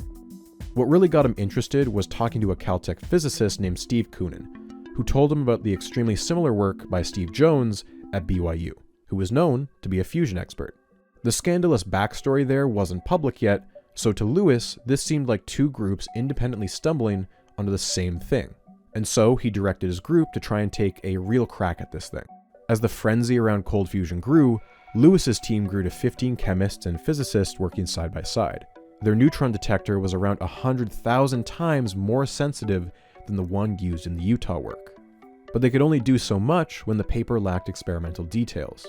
There was no calibration data for the calorimeter. In fact, the paper didn't list even a single temperature reading. It only reported results in terms of watts of power. Lewis had personally emailed Pons asking for more info, even just a preprint of the paper. Pons called him and was friendly, but said he'd have to wait for a copy. Lewis asked for anything, just anything he could give him, and Pons only gave him a cryptic warning. Quote, "Be careful. We've had explosions. I don't want you to hurt yourself. I want you to be careful."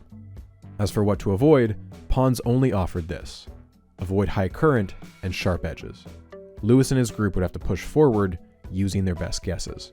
Weeks go by and they see nothing, and through the grapevine, they hear about some folks at MIT who think the gamma ray data is highly suspect. Lewis is convinced that this has all been a wild goose chase. This is the Caltech cold fusion group, which of course was one of the major anti-groups. But even at this point, he wasn't willing to go public against it yet. Steve Koonin had invited him to speak at the upcoming American Physical Society meeting in Baltimore. This was going to be the physics equivalent of the Woodstock-level meeting in Dallas. Lewis initially declined the offer, but one night, he stayed up late to watch the congressional hearing on C-SPAN. It was there he saw the University of Utah ask for $25 million for unproven research. And it was also where Fleischmann divulged a piece of information that had not been public before. A comment so innocuous that no one in the room caught its significance. But Lewis did. And it was so offensive that he decided he couldn't sit back anymore. He phoned Steve Koonin back. He was going to speak in Baltimore, after all. Dallas had managed to attract 7,000 chemists into a basketball arena. APS in Baltimore would manage just 2,000. It is no Woodstock, and some likened it more to a political convention, but it will still go down as the stuff of legends. Steve Koonin gave one of the more memorable talks, and he had a dry sense of humor that played well on TV.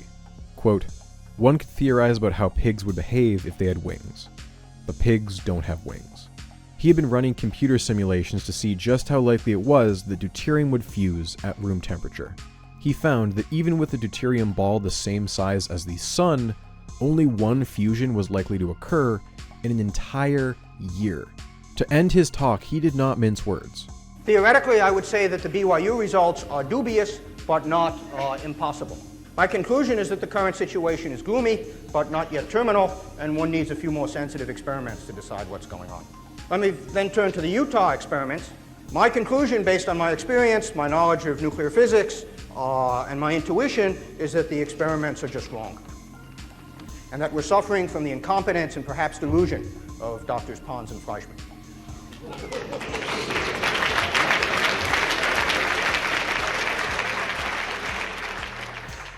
Now, by the standards of an academic conference, Koonin had dropped a bomb. But this was still a toned-down version of what he'd wanted to say. The Caltech lawyers had told him that whatever he did, he couldn't use the word fraud. He had warmed up the crowd, and they were hungry for the killing blow. In Koonin's words, if he had hit a triple, then Lewis was about to hit a home run. Well, Steve, you really shook him up. Steve knows something about the experiments I'm going to tell you about, so he's a little justified. There are two pieces of news. One, I'm a chemist. Two, I'm an objective scientist. He starts out with the questions many in the audience had been asking. Where are the neutrons? Where is the tritium? He also gets a small jab in about the gamma rays. We never saw anything above the background. And to prove that to you, I'll show you the foreground, and I'll show you the whole spectrum, not just one peak. And you see that we basically, if anything, see a little bit of negative peak in the 2.2 region. But soon, he'd move on to the real issue in his area of specialty, the calorimetry, the heat. Let's turn to heat. Heat is confusing to almost everyone, including almost all of my electrochemical friends, and I will try to walk you through this and you will be shocked. Guaranteed. Calorimetry is not as simple as pumping in electricity and seeing the change in the water's temperature. You need to measure how fast the water is heating up. Accurate calorimetry needs a closed system. You have a box, and you make sure no heat is entering or leaving that box without being accounted for. Notably, the Pons and Fleischmann cells were open-topped, and since electrolysis of heavy water generates deuterium and oxygen gas, it's fair to assume that not all of it will be absorbed by the palladium, and some of it may escape the cell into the rest of the lab. Now, this is not inherently flawed as a setup. In fact, compared to a closed cell, this is a much safer design that reduces the risk of explosions. As long as you're keeping track of the gases leaving the cell, your calculations can still be accurate. But Lewis argued that Pons and Fleischmann's math only worked out if you assumed that 100% of the gases escaped. However, in reality, some percentage of the gases will recombine back into the water, injecting small bursts of heat into the system. Lewis argued they had no way to prove that wasn't happening. Another flaky assumption was that the temperature in the cell was uniform. Lewis argued that the cells could easily have hot and cold spots. Even something as simple as stirring or using multiple thermometers would help eliminate potential errors. Lewis gets a major laugh when he explains how his team got the dimensions for the fusion cell. We built an exact cell as best we could from all the press photos that we had of the Pons-Fleischmann cell. We measured the ratio of their wrist to their arm and got a good scale length. And we built the cell. But by far the biggest bomb dropped during Lewis's presentation was the realization he had while watching Pons and Fleischmann on C-SPAN. Where do these last numbers come from? The 4-to-1 and 10-to-1. By the way, these last two numbers, the biggest two, are calculated in error even by their own formulas. This 1224 should really be only 306, and this 286 should really be 143. But that's not the real part. If you read the congressional record and you look on C-SPAN, I told them that we knew this, and they didn't reply to me. It is this moment right here. One of the results which I'll show you, one of the sets of calculations which I'll show you on the next slide, and is really a hypothetical energy release. I'd stress that because it involves the recalculation of our data. And he said it so casually, so quickly before moving on to another point that no one caught what he meant. But he had just admitted that the heat values, the 1 watt in and the 4 watts out, weren't measured directly. They were theoretical. But Fleischmann pointed out, if you read it very closely, that the third column numbers were hypothetical, and he knew that we knew that. So he did point it out for the first time in public last Wednesday. They had measured a palladium rod that was 1.25 centimeters long. But through some scaling process they did not explain, they extrapolated this result to a 10 centimeter long rod. So in their extrapolation, they could get 300% excess heat, but their average measured value was only 27%. Obviously, that's still in the green, but compared to 300%, this was a much, much smaller number, which meant there was plenty of room for error in the calorimetry. And instead of dividing it by the total power in, they divided it by an imaginary quantity. The current times an assumed voltage, half a volt. Not the voltages they measured, just the voltage they assumed. All of these were this numerator divided by this fixed, arbitrarily chosen voltage. And so those numbers in the third column were scaled based on this arbitrary choice of half a volt. And that's where the 4-to-1 and 10-to-1 that are reported in their paper come from. Okay? I just want to make sure that that is clear. We have no evidence for neutrons. We have no evidence for gamma rays above background. We have no evidence for tritium production at any reasonable rates.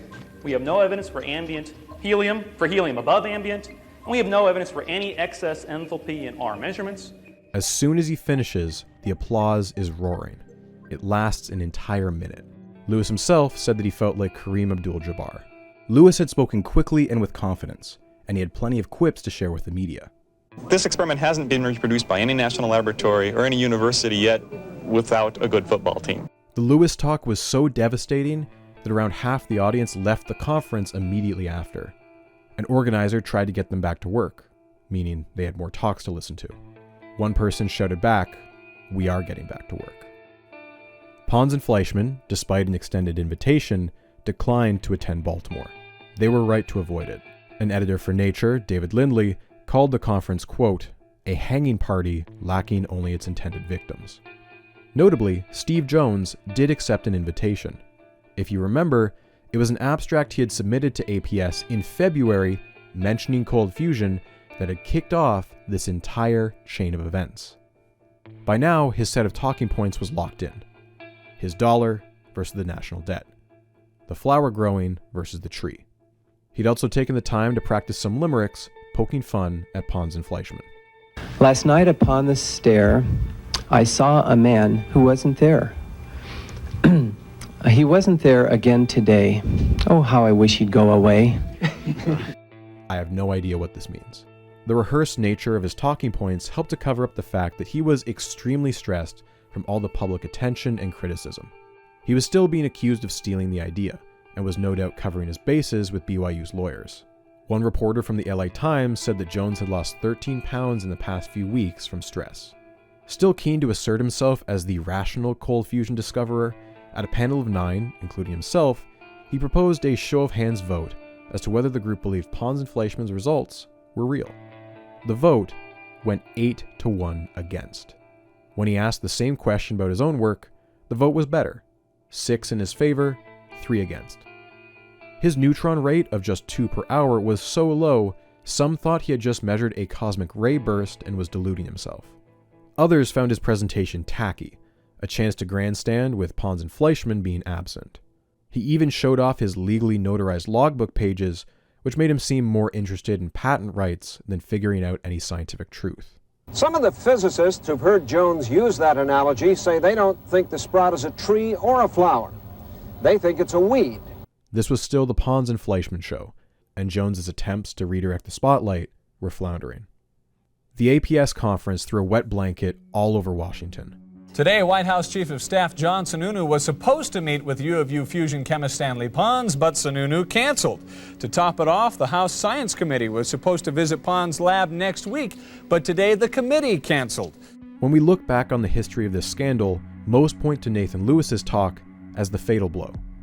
But many scientists had already chosen sides by this point.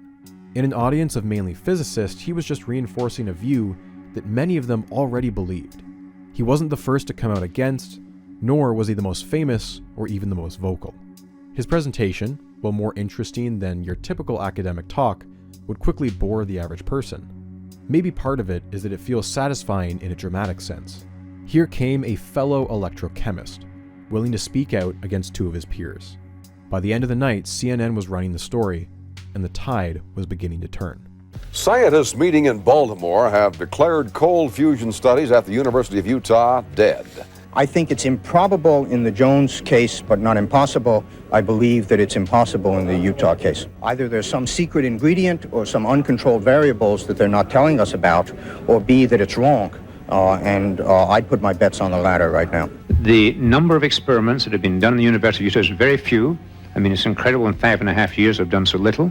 Tens of millions of dollars are at stake, dear sister and brother, because some scientists put a thermometer at one place and not another. The Times remarked, the government would do better to put the money on a horse. Whether you want to attribute it to Baltimore or the public's short attention span, the media decided that as of early May, cold fusion fever was over. Lewis's talk was held on May 1st. This graph of articles on a week-by-week basis shows that there was a massive plummet the week following the conference. And despite a small spike the week after, interest had died by June and would never recover. It hit the cover of Business Week, Time and Newsweek in the first week of May '89, and I was told that this was the first time the same story had been on the front cover of all these since Kennedy's assassination. This is the last time cold fusion will receive this level of mainstream spotlight. Only local Utah media will continue to cover it with any consistency.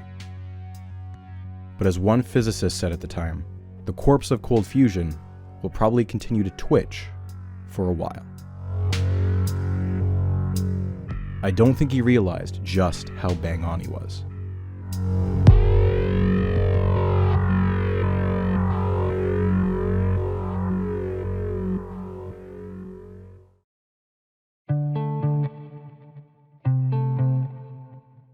On the 22nd of July, 2023, a preprint of a physics paper appeared online. It will be all anyone can talk about for the next month. It concerns a material called LK99, a room temperature superconductor. Superconductors were first found in the early 1900s. They're remarkable because they have almost zero electrical resistance when brought down to frigid temperatures, often close to absolute zero. And then in 1986, something amazing happened. Physicists had stumbled onto materials with critical temperatures as high as 77 Kelvin, a temp we can reach with liquid nitrogen. It was a complete upending of the scientific status quo. In one of the fastest turnarounds in the field's history, the discoverers won the Nobel Prize the very next year. Since then, the path forward has been obvious. Keep raising the temperature. Find one that can operate at room temperature. Without the limitation of cryogenic coolers, maglev trains could go further, MRI machines would be cheaper, and even our power grids might be 20% more efficient. Maybe one day we could end our dependence on oil and gas. It would fundamentally change the entire way we lived. And we've been searching for that holy grail for decades. That's why LK99 took the world by storm. For a brief moment, people wanted to believe in something. LK99 wasn't particularly exotic, a mixture of copper, lead, phosphorus, and oxygen with a hexagonal crystal shape. It looks like a hunk of unremarkable gray metal. Two of the paper's authors, Lee and Kim, said they'd been working on it since 1999, hence the name. This made for a great underdog story.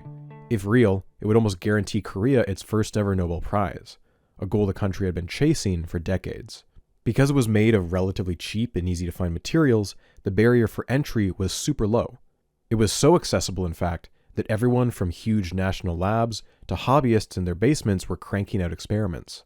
Science is most often done out of the public eye, mostly because it's difficult, but also because it's generally very boring.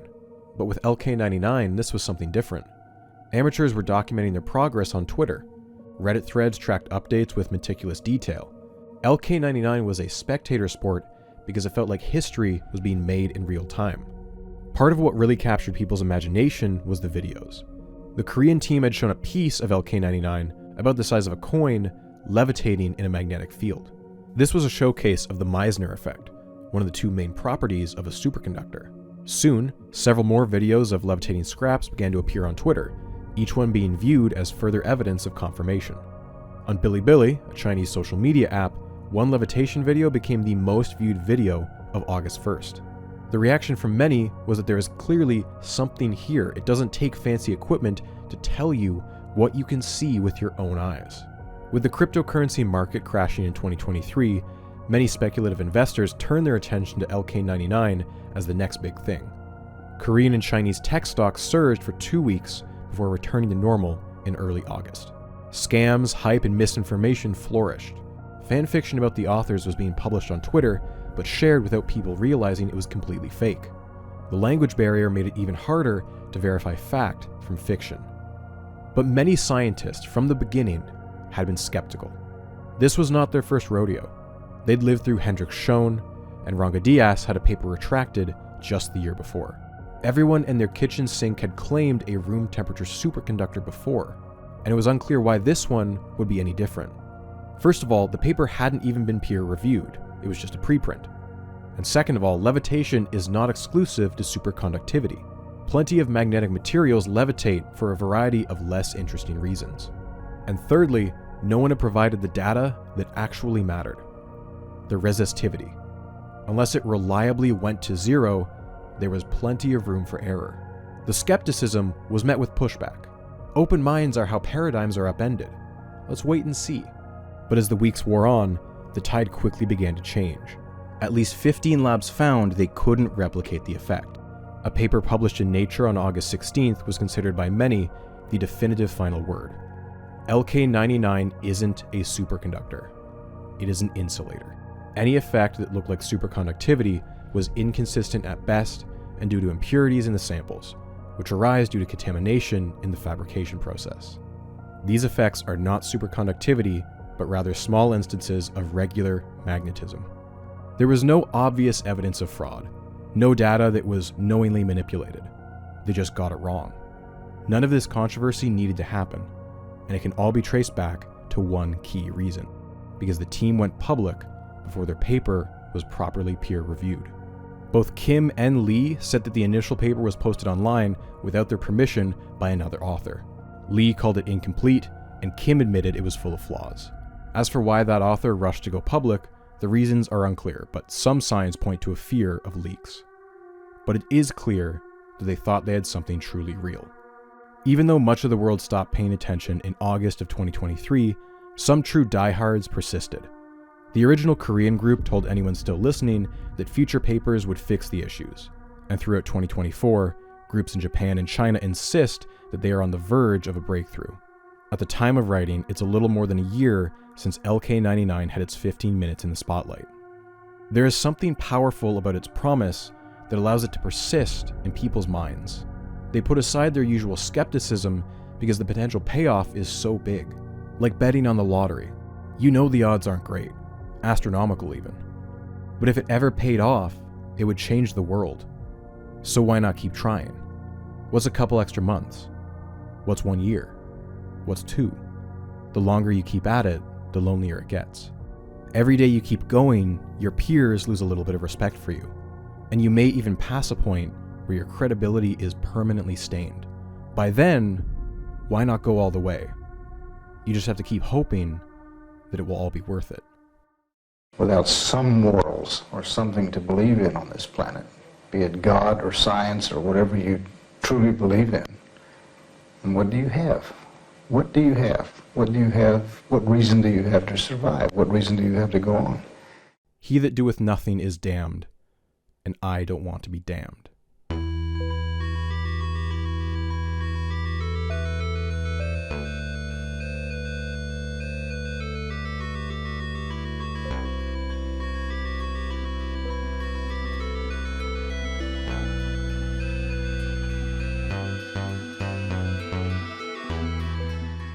For the majority of the world, Baltimore 1989 is where cold fusion died.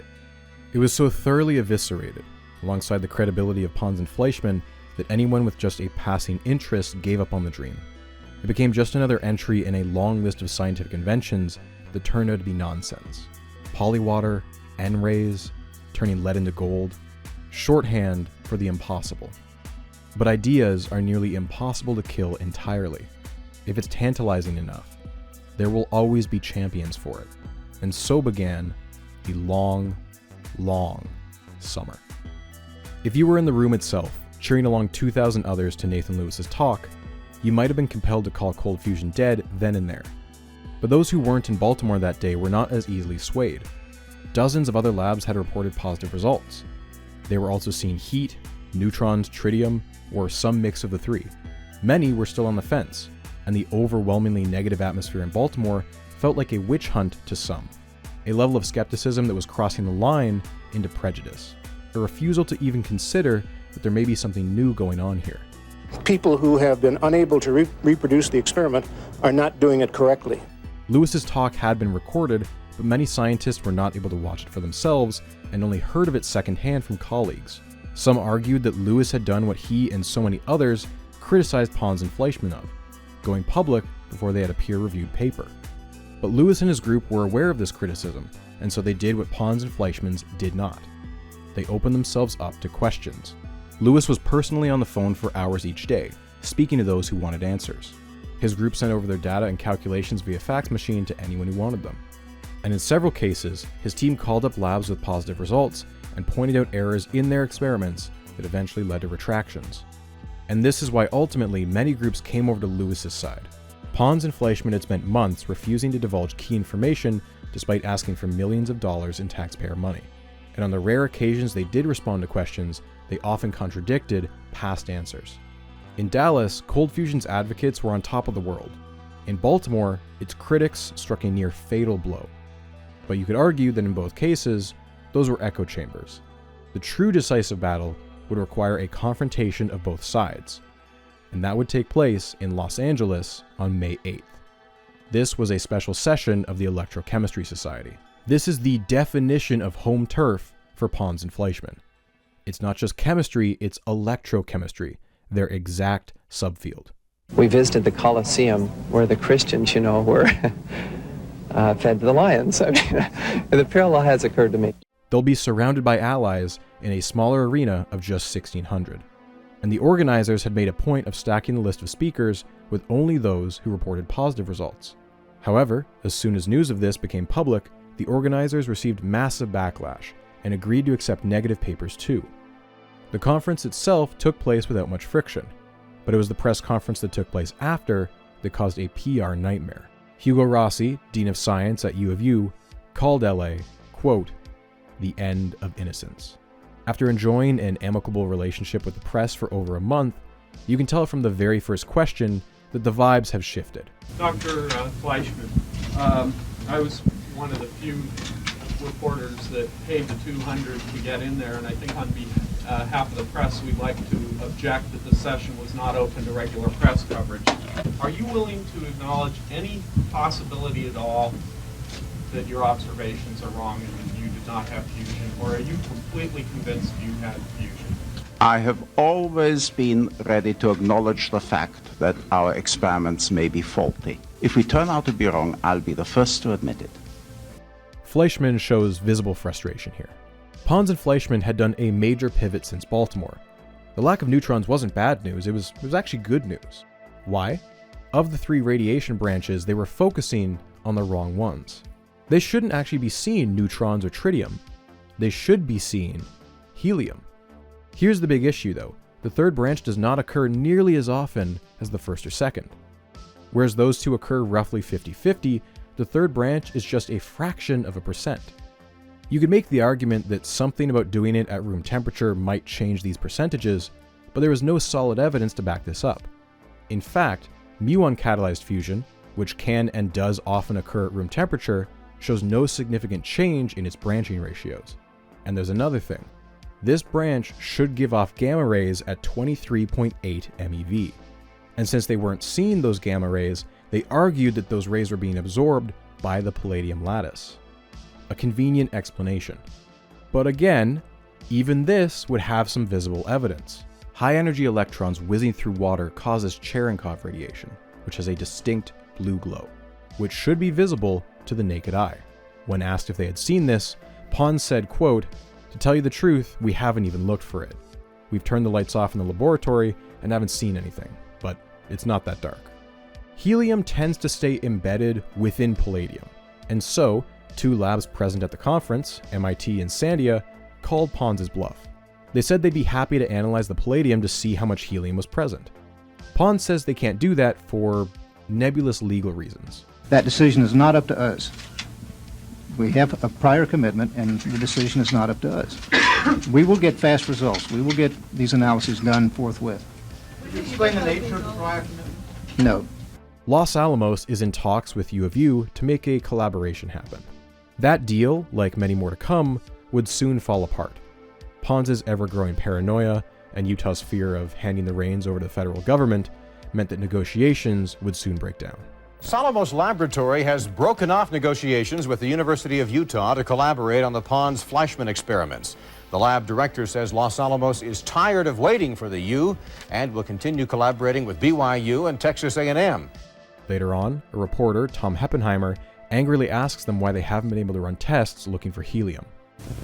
Where is it? We have not run that analysis yet. Why not? It is being run now. You heard that people promised 3-day turnaround.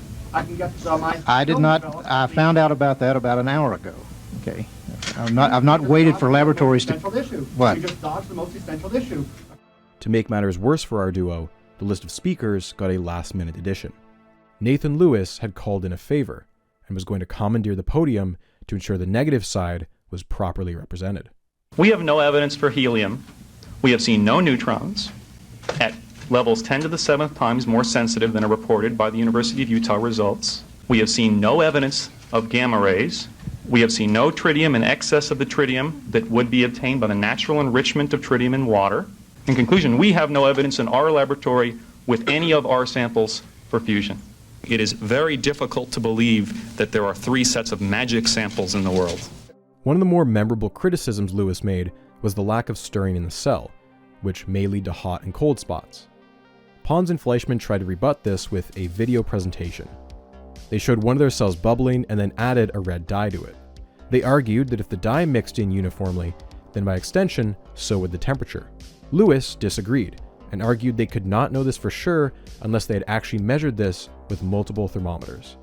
When they're asked some critical questions about their gamma ray data, Fleischmann, through a bit of wishy-washy language, retracts the data. Their most convincing piece of evidence was now gone, and a key reason many scientists lost respect for the duo. And for what felt like the millionth time, they were asked if they had run a control with light water. Fleischmann jumps in to say they never have.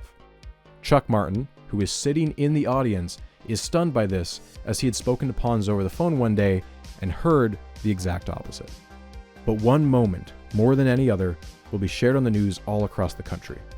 While Nathan Lewis is complaining about the lack of public data, Fleischmann loses his cool and they have a tense exchange which requires a moderator to intervene. I'm very sorry that Professor Lewis has no information on the tritium levels. That is available and is available in the correction list to the paper. We know the foreground, we don't know the background. I would like to specifically... The background, I beg your pardon, the background is available in the corrections to the paper. That might be. I would like to specifically hear whether or not helium... Don't Could we go on to the questions, please? Certainly. Yeah. Fleischmann claims here that the info Lewis wants is in the errata. Lewis backs down in the clip, and Fleischmann appears to get a win here. But when Lewis later checks the errata published in April, the data is nowhere to be found. Fleischmann had been referring to a second errata, which wouldn't be public until June. While this is going on, Pons stares into the crowd with an expression that says he'd rather be anywhere else. You wish now, looking back on what you've been through in this last month or so, that you had just published this quietly instead of holding a news conference and kicked off this whole... I don't think the result would have been any difference when the paper came out. I think it would have been a very marginal, in the end, a very marginal difference. Yeah. But I wished we had been left to get on with our work at our own pace, without the media attention. This would be their last press conference in public for almost an entire year. There had been 6 major meetings in just 2 months dedicated to cold fusion, unprecedented for any scientific phenomena. There will continue to be meetings hosted all over, but attendance continues to drop. The next one in Santa Fe, they plan for 1,500 attendees, but only 500 show up. And although they have their fair share of interesting details, they can be summed up with the comments of Edward Teller, father of the hydrogen bomb, perhaps the most accomplished fusion expert in the world. Although he wanted to believe in cold fusion, he suggested that they needed an entirely new particle to explain what they were seeing, the meshuggah-tron, a play on the Yiddish word for crazy. It's here where we'll fast forward. If you wanted, you could tell the story of cold fusion week by week, all the way till the end of 1989. I'll leave that for the books. Instead, I'll cover the highlights. In April, the Secretary of Energy, James Watkins, had ordered all 12 of the US national labs to work on cold fusion, and he had asked for weekly progress reports. In the meantime, he had also ordered the creation of a dedicated panel to investigate the issue. This panel was led by John Huizenga, an alumnus of the Manhattan Project. He assembled a group of 22 members, including Richard Garwin of IBM, Steve Koonin of Caltech, and Darlene Hoffman of Berkeley. Their job was to review the data of all labs reporting positive results, and in several cases, they had members visit in person. To avoid accusations of bias, the panel consisted of a mixture of nuclear fusion physicists, electrochemists, and everything in between. Accusations of bias would be made regardless, many of them by Stanley Pons. Fusion scientist Stanley Pons previously put his lab off limits to the committee, saying they are biased against the experiments. But last-minute changes in that committee cleared the way for this visit. Despite telling him beforehand that they wanted to see a full calibration data set for a working cell, when they arrived, Pons said he didn't have that, and that none of the cells were currently producing excess heat because they had just had a power failure. Notably, when the panel visited other labs, like that of Texas A&M and Stanford, not a single visit happened to occur when a cell was actively producing heat. But on the other hand, there was an ever-growing list of labs that had negative results. MIT, Caltech, Bell Labs, Brookhaven, Yale, Los Alamos, Princeton, University of Michigan, Sandia, Argonne, Max Planck Institute, University of Tokyo, Chalk River. For Fleischmann, the most demoralizing one on a personal level had to be Harwell. Britain's Harwell Laboratory announced it is giving up its attempts to duplicate the fusion experiments. He had personally sent them fusion cells a month before the announcement, banking on their neutron detectors to see something he hadn't. But they declared in June they were stopping all cold fusion experiments. Harwell's reputation is such that it basically killed cold fusion entirely in the UK. And by now, many of the labs that had initially come out in favor had one by one retracted the results for one reason or another. It's worth exploring some of those reasons. On April 10th, 2 groups had raced to become the first in the country to confirm cold fusion. They were Georgia Tech, led by James Mahaffey, and Texas A&M, led by Chuck Martin. Georgia Tech later announced an error just 4 days later. Fusion researchers at Georgia Tech have apparently run into a snag. They realized with horror that their neutron detector was highly sensitive to temperature, so much so that even holding it in their hands doubled the neutron reading. This is the sort of everyday equipment issue that would have been identified long before ever going public. But because this was cold fusion, and everyone was in a race to get second, basic mistakes were made due to urgency. It was such a miserable experience that Mahaffey described their attraction as, quote, like going to a hanging where I was the hangee. The oversensitivity of neutron detectors was a widespread problem at several labs. At the minuscule scales they were observing, you could see a neutron spike from nearly anything. A radiation source one room over, a sodium lamp, or a sudden power draw in the electrical grid. Nuclear science labs, more than most places, would be filled with contaminants left over from past experiments. And even suppliers of palladium are found to have traces of tritium in their stocks before they ever get to a lab. Chuck Martin's group found they were seeing excess heat in light water as well as heavy water. They even swapped out palladium for carbon electrodes, and they still saw it. After much digging, they realized that their thermometer had not been properly grounded. it was supplying extra electrical current, heating the water slightly. Their retraction comes 2 weeks after their initial press conference. Chuck Martin, who was a close friend of Pons, spent weeks in a state of personal agony over the issue, but eventually decided to retract the paper. Pons viewed this as a personal betrayal. 2 grad students in Seattle made waves on April 13th when they became the first groups to claim evidence of tritium production. They were using a mass spectrometer to count gas molecules. H2 has a mass of 2. D2 has a mass of 4. DT has a mass of 5, and TT has a mass of 6. If they saw masses of 5 and 6, it would imply tritium production. However, this is still an ambiguous test, as it relied on the assumption that DDH and D3 were not being produced, which also have masses of 5 and 6 respectively. When they reran the experiment, they confirmed that they were seeing plenty of DDH, but no DT. They retracted the results on May 25th. Lewis's group at Caltech worked for weeks trying to come up with every possible explanation for a false positive. When they found one, they would go around phoning labs and warn them of these pitfalls. One way to detect tritium is to mix a special chemical cocktail. Tritium, being radioactive, will cause the cocktail to emit small flashes of light. However, they soon discovered that the lithium electrolyte in the water bath has small traces of potassium in it, which also causes the small flashes. They also found an explanation for why some labs were seeing small amounts of helium embedded in their palladium rods. Helium is often used as a cooling agent in general lab work. Over time, glassware will slowly absorb helium. Throughout the cold fusion experiments, small amounts of helium were leaching into the palladium. In fact, this was the same reason that Paneth and Peters retracted their fusion paper all the way back in the 1920s. History had just repeated itself. Robert Huggins' group at Stanford claimed that they saw excess heat in both light and heavy water, with heavy water showing noticeably more. What his group didn't account for is that heavy water and light water have different electrical conductivity when lithium is added. With everything else the same, the heavy water will get hotter. But besides this, there also seemed to be a pattern with when they saw excess heat. It happened most often on the weekends. This is because less electricity is used on the grid on weekends, meaning slightly higher voltages were being supplied to the experiment. One thing that both critics and advocates of cold fusion agree on is that excess heat is inconsistent. You'd only see it very occasionally.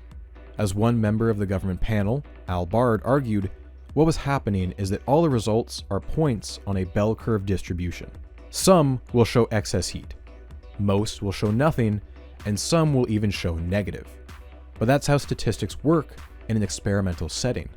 The average result is what you want to focus on. Therefore, it's misleading to publish a paper with positive results while neglecting to mention you saw far more negative results. If you actually took the negative results into account, your graphs would have massive error bars, showing that the excess heat was well within the margin of error.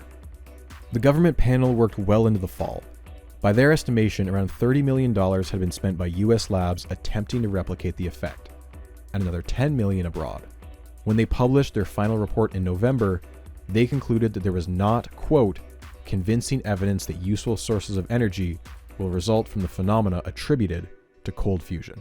The prospect of federal funding for cold fusion research virtually vanished today. The advisory group's recommendations are not binding on the Energy Department, but it would be unusual if they were ignored.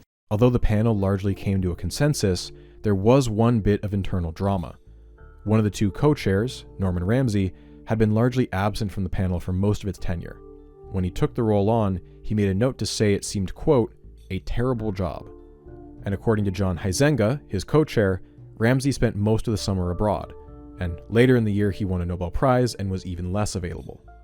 When they were drafting the final report, he blindsided them by announcing that he was going to resign. Having such a high-profile member resign right before they published would severely undermine the credibility of the report. Ramsey was willing to stay on if they included a preamble he wrote, which was much less negative about cold fusion than the rest of the report. The panel, feeling that they had been backed into a corner, accepted the lesser evil of including the wishy-washy introduction. Still, Ramsey's ultimatum would fuel rumors of conspiracy and a cover-up. Chase Peterson alleged that the panel was biased. Quote, The university's loudest critics have come from large, well-financed schools that have sizable stakes in the more conventional and more expensive hot fusion projects. On the other hand, more than a few hot fusion experts said the opposite. In terms of the hard work I've put in for 10 years on this project,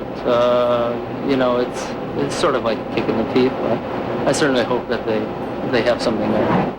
If this development says that all the work that you've done in the past is really not relevant now because we have this new energy source, safe, cheap, and environmentally benign, I'd just be tickled pink if we had that.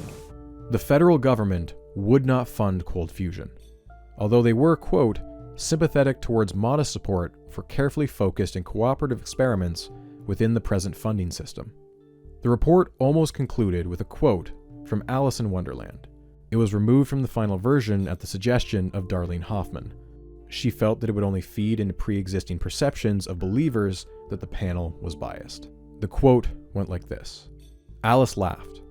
"There's no use trying," she said. "One can't believe impossible things." "I dare say you haven't had much practice," said the Queen. "When I was your age, I always did it for half an hour a day. Why, sometimes I believed as many as 6 impossible things before breakfast." If cold fusion was to be brought back from the brink of death, it needed a miracle. How appropriate given its birthplace. Most of the American public had lost interest and moved on with their lives, but according to a poll taken in September, 61% of Utah residents still believed in cold fusion. When Nature rejected Pons and Fleischmann's paper, the lieutenant governor stated, quote, "We are not going to allow some English magazine to decide how state money is handled." The first ever annual cold fusion conference was held, as you might have guessed, in Salt Lake City, just a little over 1 year since the announcement.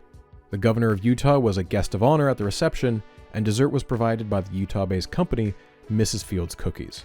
The state of Utah had paid $5 million to establish their National Cold Fusion Institute, and they're going to make sure they got their money's worth. In July 1989, a state-appointed panel would vote on whether to release the bulk of the $5 million to the NCFI. The decision rested on whether cold fusion had been quote-unquote confirmed or not. Notably, the council had 9 members, but only 2 of them were scientists, and one of those 2 was actively writing his own cold fusion funding proposal. Although by this point there were far too many conflicting results to determine anything concrete, all 9 members of the panel voted yes on the 21st. I didn't say I would give us an A, or a B, or a C, or a D. I said we passed, and so I voted. Justification, well, it seems to me that if you can spend $500 million for 20 years on hot fusion and not get anywhere, you can certainly spend a few $1 million, a mere 10 million or something like that, on cold fusion. So I would vote absolutely for it. And with the vote of confidence, Attorney General Paul Van Dam says, despite news reports to the contrary, the experiments are now legally, scientifically confirmed. They rented out a fancy new building in the university's research park, which would cost them nearly $300K in just the first year. Chase Peterson's vision for the institute was to hire somewhere between 40 to 100 researchers. They would not just be studying cold fusion, but making working commercial prototypes. But ever since its inception, it had been doomed to fail. Namely, because Pons and Fleischmann wanted nothing to do with it. Hugo Rossi was the dean of science at U of U and one of the first people Pons told about cold fusion. They had a solid relationship, and because he was trained as a mathematician, Rossi mostly took Pons at his word on the experiments. By the summer, it was clear that they needed someone in charge of the institute, and Rossi stepped up as interim director. A big part of his job was to attract funding, which translated to PR. Rossi became a target for much public criticism, which likely contributed to a sense of stubbornness. He thought that the critics of cold fusion were being far too negative when it was still early days. Quote, "I am somebody who left the whole Cambridge complex to come out to Utah, not because it's God's territory, but because I rebelled against the smug sureness. And that's what I kept seeing in all this. Maybe it was just wishful thinking. God, I wanted those smug assholes to be wrong. Those people who were just so damn sure of themselves."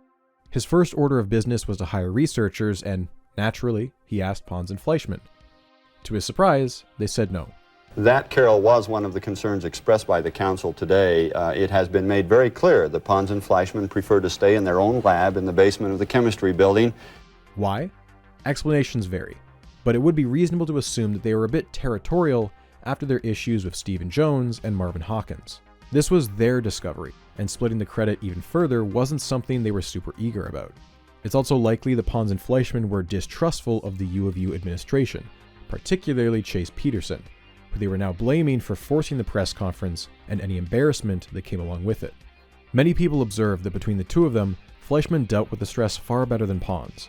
Fleischmann had always been very social and a confident public speaker, whereas Pons was an introverted homebody who had a very close circle of friends.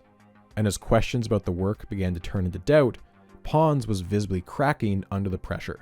Quote, "I don't think I've ever seen a man driven to such impatience, almost as though a stone in the shoe would have driven him wild at that point. The way people behave when they've been under far more pressure than the good Lord meant them to be under." Even John Bockris, one of Pons's remaining allies, said he was worried for Pons's mental health. At first, Rossi had understood Pons and Fleischmann's reluctance to collaborate with other groups. But as the months marched on and the retractions kept coming out, he was now frustrated with their unwillingness to play nice. In June, he sent them a letter that said something to the effect of, "We're losing the propaganda war." After significant prodding, they agreed to some form of partnership. They set up a couple of their cells at the Institute. But later, Rossi found out that they set them up as a dummy experiment. 2 cells were running, but with nothing to collect data. In other words, they were just running electricity into a jar of water for show. Rossi would defend Pons and Fleischmann for longer than most. He didn't assume fraud for the longest time, although he did call Pons paranoid and mentioned that he was, quote, "sandbagging the community." And Rossi only grew further wary of Pons when he submitted a funding request for equipment sold by a company his son worked at. By August, the Institute had only hired 2 researchers, and their names didn't start with a P or an F. Rossi was quickly becoming jaded and desperate. BYU flat out refused to be associated with the place for obvious reasons. Eventually, he did sign on Marvin Hawkins, since he had nowhere else to go. If this is not fusion, if it is some unknown chemical reaction, did we lose? Who lost? Are you kidding? We've done science. We've got results that has stretched the imagination. We have got the public thinking in a very positive scientific way. Has anybody lost? Not a single person. If this goes absolutely bust, nobody's lost, especially not science. Mark Anderson, who had taken over from Hawkins, decided to take a job elsewhere and leave cold fusion behind. In the meantime, Rossi had managed to recruit at least one physics prof in a sort of watchdog role, Mike Salomon from U of U.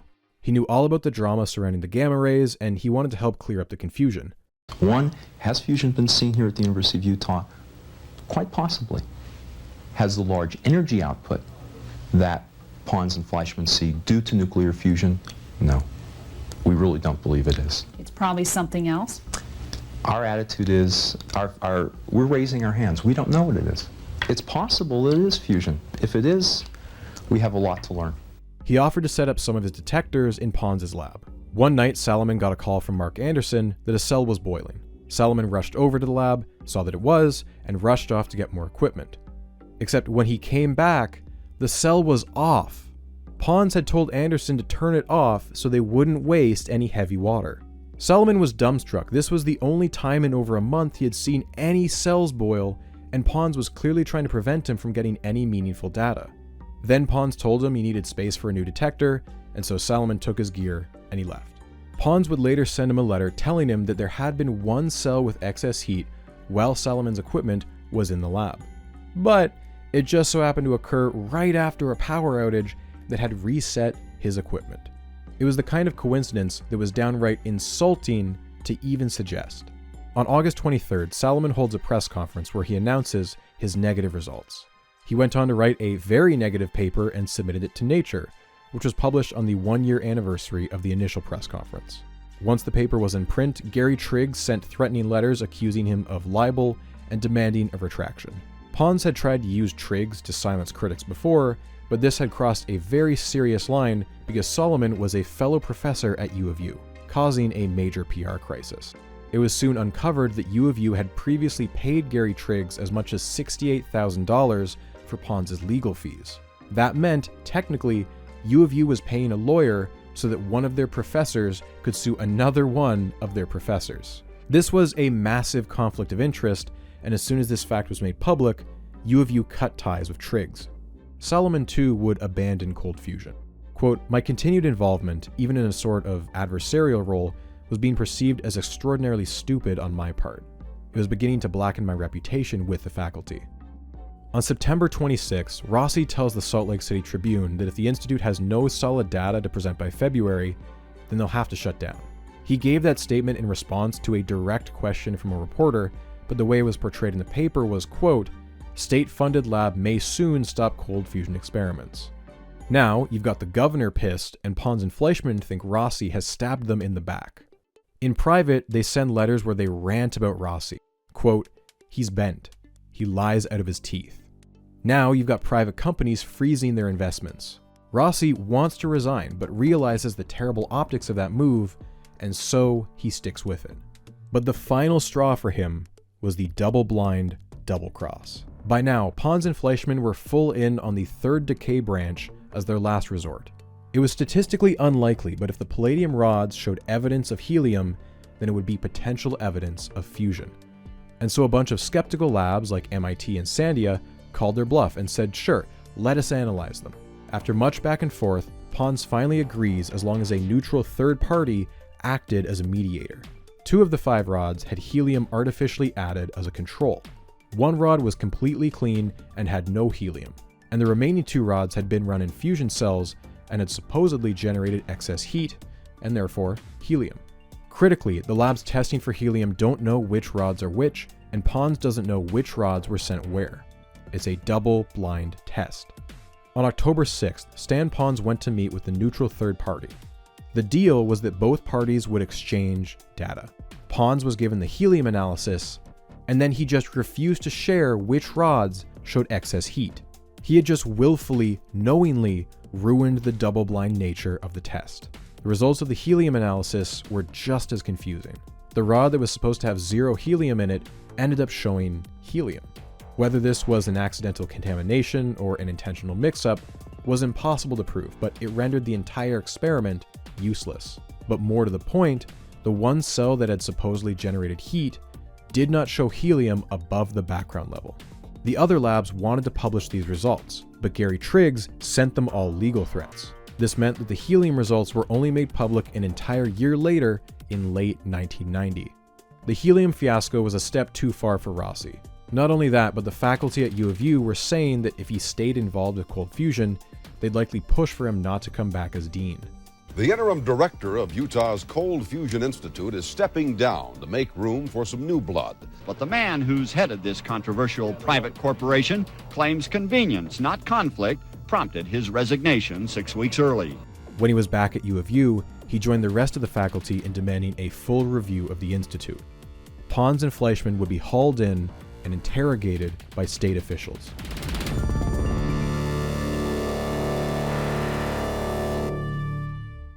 There was just one problem.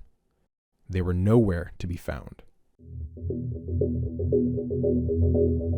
Between the 2 of them, Fleischmann was the easier one to track down.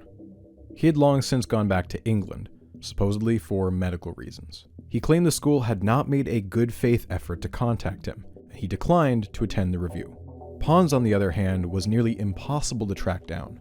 He was so rarely in his own lab that some people theorized he had moved his experiments to his own home, although there is no major evidence of this.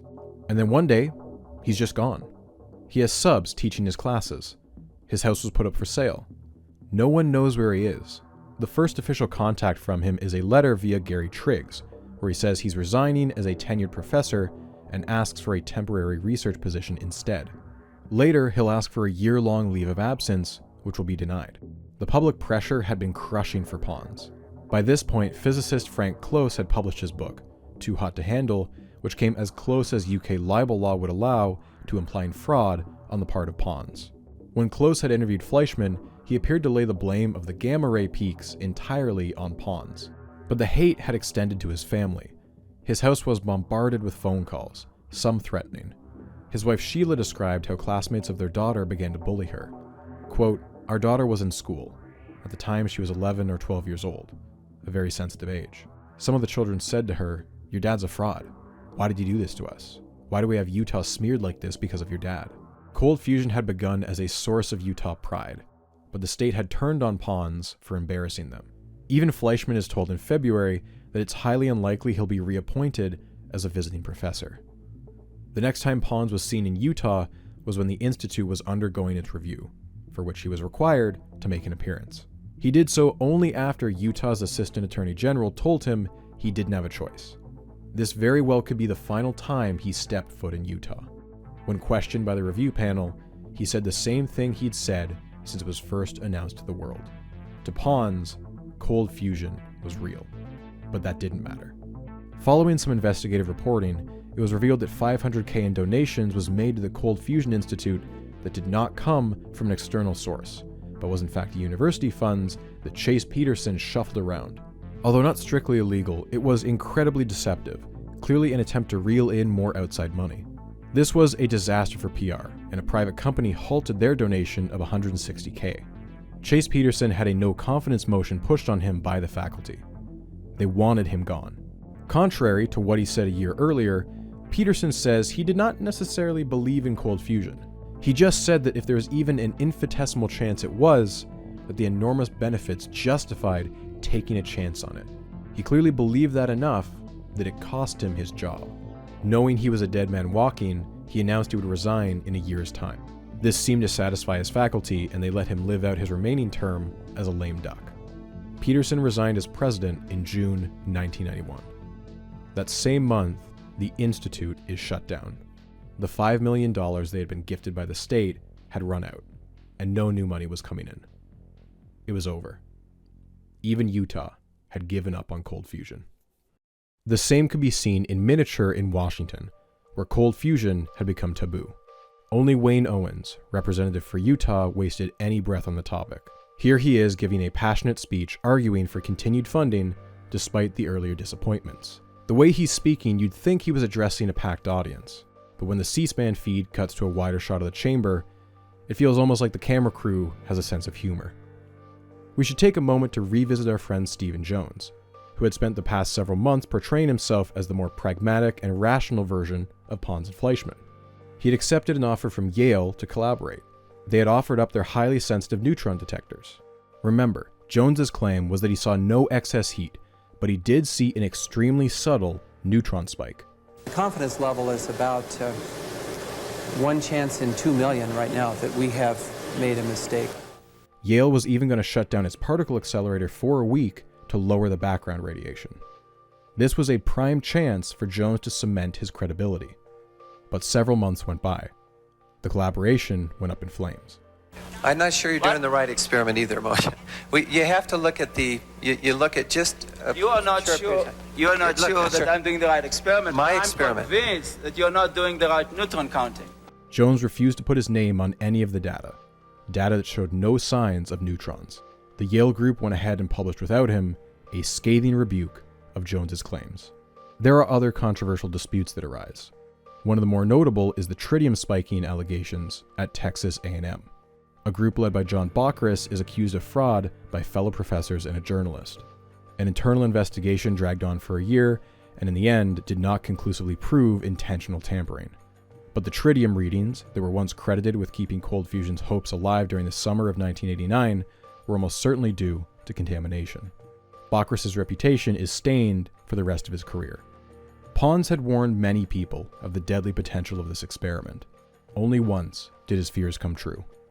On January 2nd, 1992, a group at the Stanford Research Institute had accidentally mixed together a highly flammable amount of hydrogen and oxygen. It wasn't fusion, it was just a normal, deadly explosion. 3 people were injured, and one researcher, Andrew Riley, was killed in the blast. The lab continued their work, but now with bulletproof glass installed. A year goes by, then another. Cold fusion has become a taboo. In America and the UK, it is seen as a colossal waste of time, energy, and money. The only ones still working on it are either doing it through self-funding, or they're doing it in secret, tucked away in a larger lab, afraid of what their bosses might say if they found out. Even if you were trying to disprove it, it's seen as beneath you. Anyone who wanted to be taken seriously were better off pretending it didn't exist. For the public, who can only follow what the news tells them, cold fusion feels like a future that was ripped away from them. The lofty promises that were made on March 23, 1989, have yet to pan out. They were promised a future that would be full of clean energy.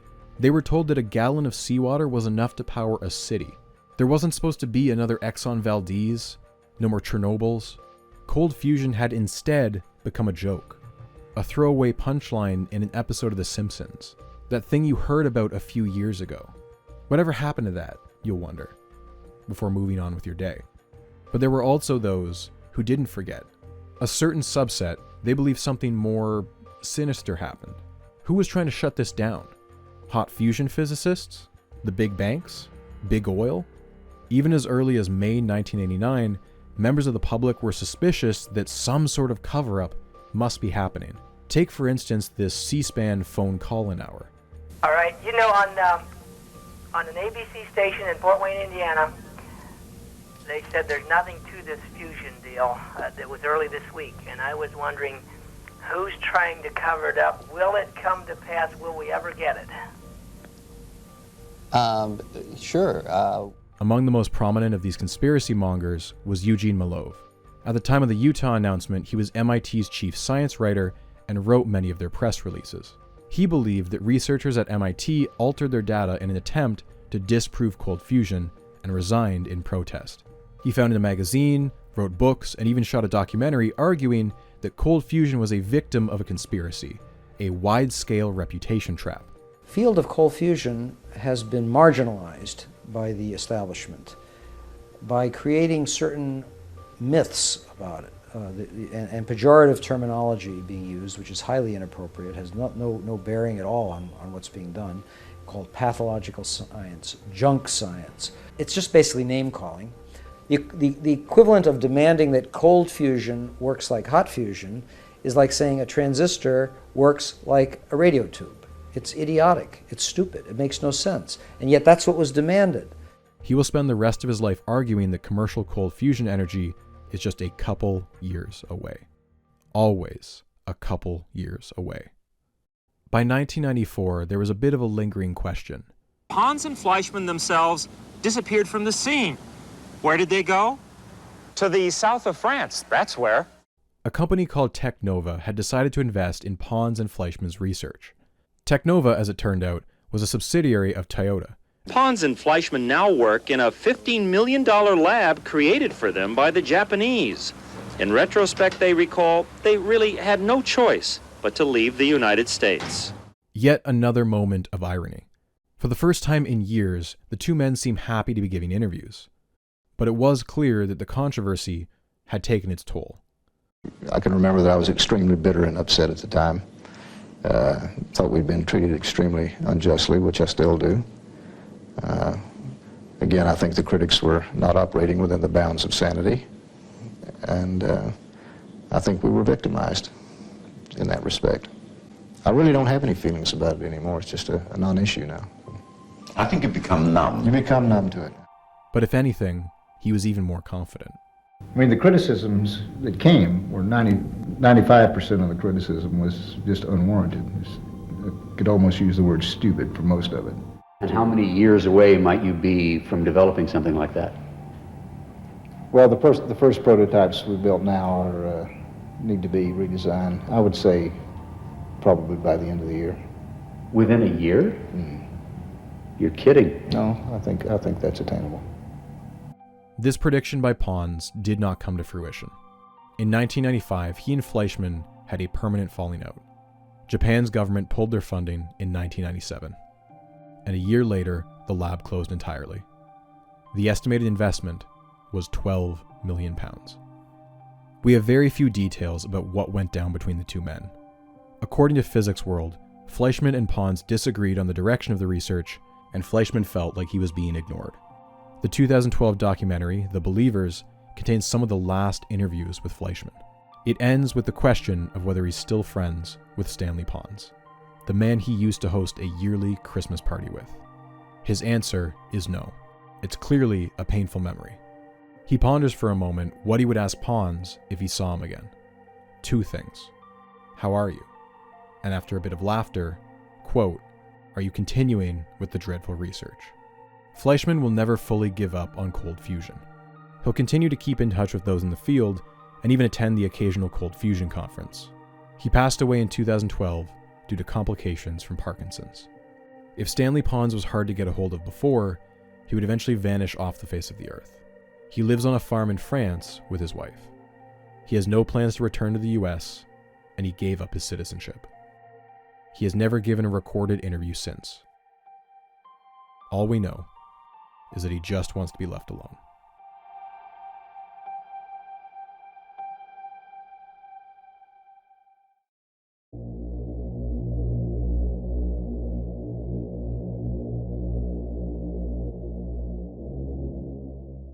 In 1911, frustrated by a flood of patent applications for perpetual motion machines, the U.S. Patent Commissioner mandated that all submissions now required a prototype to run for a full year before it would be accepted.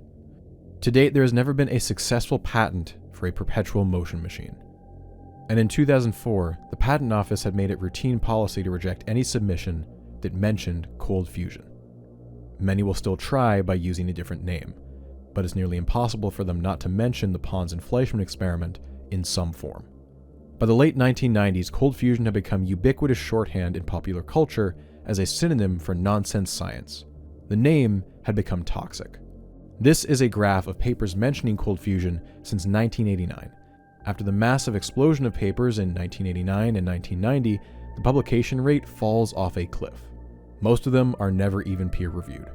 As early as 1994, even advocates of cold fusion had begun to downplay the label. They argued that cold fusion was a misnomer. It hadn't been coined by Pons and Fleischmann, and by now many felt that the effect they were seeing might not even be fusion. Some took to calling it the Pons and Fleischmann effect. Stephen Jones tried to push for, quote, anomalous effects in deuterated metals, but his word salad never caught on. The only name that had any major staying power was LENR, or LENR, short for low energy nuclear reactions. It does its job well. It's mundane and could apply to a dozen different phenomena. And it has none of the baggage. Although even this acronym is divisive, as some people insist that it should stand for something like lattice-enabled nuclear reactions or some other variant. And that hints to the critical issue. LENR research is highly splintered, full of conflicting theories, methods, and even interpersonal feuds. When Pons and Fleischmann left the public eye, there was no clear leader in the field to take their place. Some insist it's still fusion, while others argue it's an electro-weak interaction. Some argue it can be a new source of energy, others argue it's just a scientific curiosity. Some say it can only occur in heavy water, others say light water works just fine. Some still insist on using palladium, others have moved on to nickel. Some believe Pons and Fleischmann were mistaken but onto something real, while others believe they were correct from the start, but the scientific establishment buried their results in a concerted smear campaign. There are as many as 60 competing theoretical models, none of which can make reliable predictions. And even those who claim to see neutrons or tritium admit they can't do it with any sort of consistency. The LENR advocates feel that they've been pushed out of the establishment and no one will take them seriously.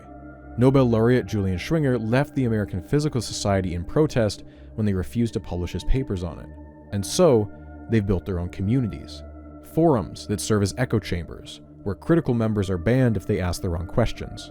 The crux of the issue is that maybe there's something there, but the reputation trap is based on legitimate issues. Some of the advocates are respectable researchers with solid backgrounds. Edmund Storms from Los Alamos, Michael McCubry from Stanford Research, and Peter Hagelstein, a tenured professor at MIT. According to this proposal from a futurist think tank, at the beginning of 2017, there were 114 entities actively engaged in LENR R&D across 4 continents. But for every person with a decent resume, there is someone who has attached themselves to LENRs and cold fusion just to make a quick buck. Take Randall Mills, whose theory would require a complete reworking of how he modeled the hydrogen atom, a new type of particle he called the hydrino. Mills has also trademarked the term hydrino, which means that a third-party experimentalist can't easily test his theories without first signing an IP agreement with him. Then there's Italian entrepreneur Andrea Rossi, who promised a commercial cold fusion reactor called ECAT for a decade with no results. He is a blatant snake oil salesman with a prior history of white-collar crime convictions. Despite his claims, all patents he's been awarded do not mention cold fusion. And Patrick Cochran had his Nevada cold fusion startup go bankrupt after raising $1 million, and he faced charges from the SEC. Those are just some of the grifters. And then you have the quacks. Take Nobel laureate Brian Josephson. He firmly believes in cold fusion, just like he advocates for homeopathy, quantum mysticism, and parapsychology. Next is Deirdre Irving, a former cardiologist turned cold fusion advocate. He speaks of a personal theory of superwaves. In the 2012 doc The Believers, he can be seen telling Martin Fleischmann that he can reverse his Parkinson's, as cold fusion is the mechanism that both creates energy and powers his metabolism. Irving's medical license was revoked in 1995. Enthusiast blogger Ruby Carrot wrote a comic book promoting cold fusion, and the way she speaks of it is uncannily similar to the way religious missionaries speak about their work. Quote, "You can drop a copy by the high school chemistry club, or leave one at the doctor's waiting room, your political representative's office, or the airport terminal. Someone is sure to be inspired." Even Steve Jones, who portrayed himself as the rational cold fusion guy, descended into conspiracy when he began vocally giving talks on how 9/11 was an inside job. This photo has been cropped the entire video. This is the full photo.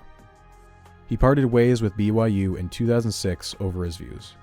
Even if we were to give the benefit of the doubt to the more credible scientists on this end of the spectrum, their association with these folks gives plenty of reason to be skeptical. The fact that cold fusion and Leonard attracts this sort of person does not do it any favors. With all of this in mind, it was a major news story when in 2019, a paper appeared in Nature titled Revisiting the Case of Cold Fusion.